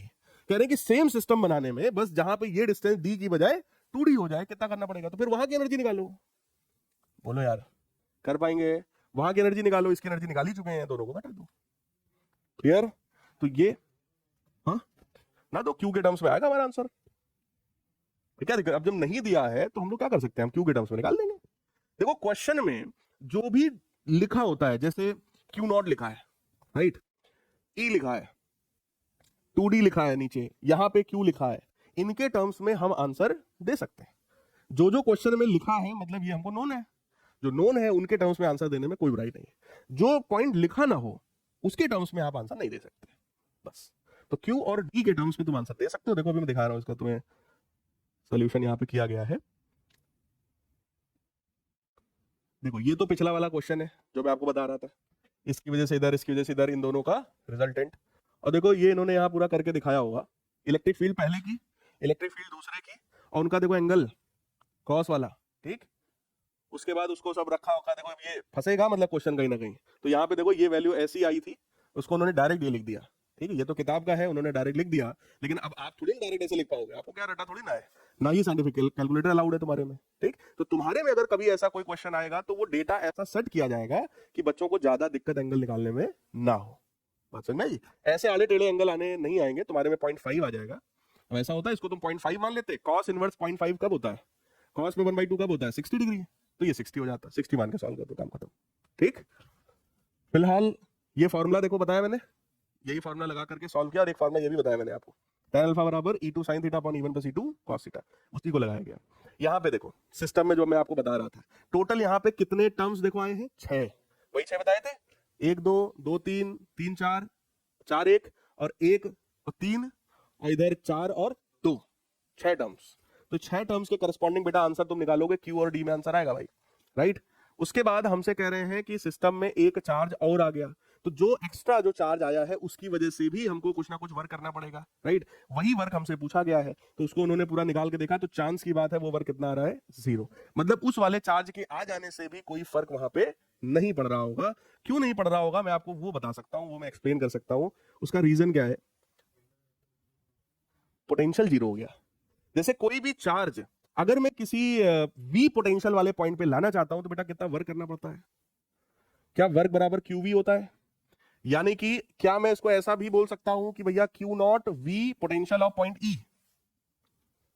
अगर ई पॉइंट का पोटेंशियल हमको पता हो और वहां पे ही हम Q not charge लाना चाहते हैं तो क्या ये वर्क करना पड़ेगा, डब्ल्यू बराबर क्यू वी।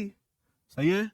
इस पॉइंट का पोटेंशियल कोई बता सकता है भाई, इसकी वजह से नेगेटिव पोटेंशियल, इसकी वजह से उतना ही पॉजिटिव पोटेंशियल 0 हो गया, इसकी वजह से नेगेटिव पोटेंशियल, इसकी वजह से पॉजिटिव पोटेंशियल फिर 0 हो गया, क्योंकि डिस्टेंस सेम है। यानी कि पोटेंशियल कितना है, यानी कि यहां पे हमको ज्यादा सॉल्व ही नहीं करना पड़ेगा। अगर हम इस मेथड से कर दे तो हम लोग शॉर्टकट में आ जाएंगे, जल्दी हो जाएगा। मैंने क्या बताया था कि अगर आपने यहाँ क्यू नॉट चार्ज रखा है तो आप फिर से सिस्टम की पूरी एनर्जी निकाल लो, वो भी मेथड सही है। पूरी एनर्जी जब आप सिस्टम की फिर से निकालोगे तो पता चलेगा कि ये एनर्जी प्रीवियस एनर्जी के ही बराबर है। इसका मतलब कोई वर्क में करना नहीं पड़ेगा।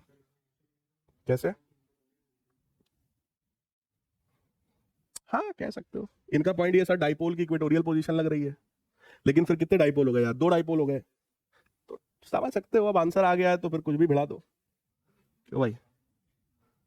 बाकी देखो नेक्स्ट पार्ट में फिर वही किया, final energy minus initial energy that is equal to work done. तो इस तरीके से आप इसको कर सकते हो। सेकंड लास्ट क्वेश्चन है, कह रहे हैं electron moving in magnetic field. अगर कोई इलेक्ट्रॉन मैग्नेटिक फील्ड में मूव कर रहा है तो देखो भैया, electron with a speed very much less than speed of light moves in a circle of radius r0 in uniform magnetic field. This electron is able to traverse a circular path as magnetic field is perpendicular to the velocity of electron. ये point सही है।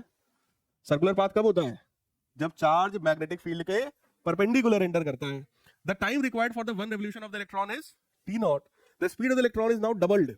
Speed को क्या कर दिया, double कर दिया। What will be the change in the radius of the circle, double हो जाएगा। रेडियस जो होता है क्या वो mv अपॉन क्यू भी होता है, अगर तुमने स्पीड डबल किया तो रेडियस भी डबल हो गया। What will be the change in time period, no change. Time period होता है 2 pi m upon Q B, ना तो रेडियस पे डिपेंड करता है ना तो स्पीड पे डिपेंड करता है, तो उसमें कोई फर्क। अगला है charge particle is projected in magnetic field this, acceleration of the charge particle is found to be this, then find the value of x। कह रहे हैं कि मैग्नेटिक फील्ड भैया ये है, एक्सेलरेशन ये है, x की वैल्यू बता दो। कैसे करोगे ना, इसका तो नाम मैंने तुमसे फिजिक्स में कभी लिया ही नहीं, शायद करवाया था, इसमें नहीं होना फिलहाल वो। अब बताओ, मैग्नेटिक फील्ड और एक्सेलरेशन दिया है वेक्टर फॉर्म में और तुमसे बोलना है कि x बता दो। यस, मैं एक ही बताओ, अगर एक्सेलरेशन है तो क्या इसी डायरेक्शन में फोर्स भी होगा, बोलो यार। मैग्नेटिज्म में मैग्नेटिक फील्ड और फोर्स हमेशा, और अगर दो वेक्टर्स परपेंडिकुलर है तो उनका डॉट प्रोडक्ट 0 कर दो। यानी कि देखो 200x प्लस 800 बराबर 0, तो x बराबर कितना हो गया। क्या ये बात समझ में आ रही है, ये डॉट प्रोडक्ट समझ में आया कि नहीं आया, सिंपल मल्टीप्लाई होता है भाई। फिर कह रहे हैं if the given electron has velocity not perpendicular to magnetic field then what will be the trajectory, helix. अगर परपेंडिकुलर नहीं है तो क्या होगा, हेलिकल पाथ। कुछ समझ आया, यही सब कहानी एक्सप्लेन किया भैया, देख लो x की वैल्यू। आखिरी question, parallel sheet of charges. इस तरीके की 2 शीट्स हैं, एक की चार्ज डेंसिटी सिग्मा है, दूसरे की माइनस सिग्मा है। कह रहे हैं सरफेस चार्ज डेंसिटी डिफाइन कर दिया, चार्ज अपॉन एरिया होता है। 2 large thin metal plates of parallel close to each other on their inner faces the plate has surface charge density of opposite sign having magnitude this। ये क्या दिया है हमको, surface charge density यानी charge per unit area जिसको sigma बोलते हैं। फिर हमसे कह रहे हैं इंटेंसिटी ये होती है भैया सिग्मा अपॉन एप्सिलॉन नॉट, और एप्सिलॉन नॉट ये कह रहे हैं find electric field in the outer region of the first plate. First plate का आउटर रीजन बोलो ये है, कितना होता है यहाँ पे, इसकी वजह से इलेक्ट्रिक फील्ड इधर, उसकी वजह से इलेक्ट्रिक फील्ड उसकी तरफ, तो क्या ये वैल्यू 0 हो गई। नहीं समझ में आ रही बात, ये किस चैप्टर का है, पहले चैप्टर का। इलेक्ट्रिक फील्ड की बात कर रहे हैं यार, शीट की वजह से, किसी भी एक शीट की वजह से इलेक्ट्रिक फील्ड कितनी होती है, सिग्मा बाई 2 एप्सिलॉन नॉट। बोलो यार, डिस्टेंस पे डिपेंड, तो भैया इसकी वजह से इलेक्ट्रिक फील्ड इधर, इसकी वजह से इलेक्ट्रिक फील्ड इधर, दोनों कट के 0, तो वैल्यू कितनी आ जाएगी। What will be the value of electric field in the outer region of the second plate. इसके आउटर रीजन में इधर बताओ, इसकी वजह से इधर, इसकी वजह से इधर, इस पे भी कितना होगा 0। फिर कह रहे हैं find electric field between the plate, sigma by epsilon not. बोलो यार, सिग्मा पता है, एप्सिलॉन नॉट पता है, तो वैल्यू कितनी आ जाएगी, डिवाइड करो, आंसर आ गया। आखिरी कह रहे हैं find the ratio of the electric field from right side of plate B at distance 2 centimetre and 4 centimetre respectively. Electric field कह रहे हैं प्लेट बी के राइट साइड में 2 सेंटीमीटर और 4 सेंटीमीटर। तो हमें तो यार दोनों पे जीरो ही लग रहा है। Ratio of electric field from right side of plate B, B का राइट साइड तो उधर होगा, 2r एंड 4r।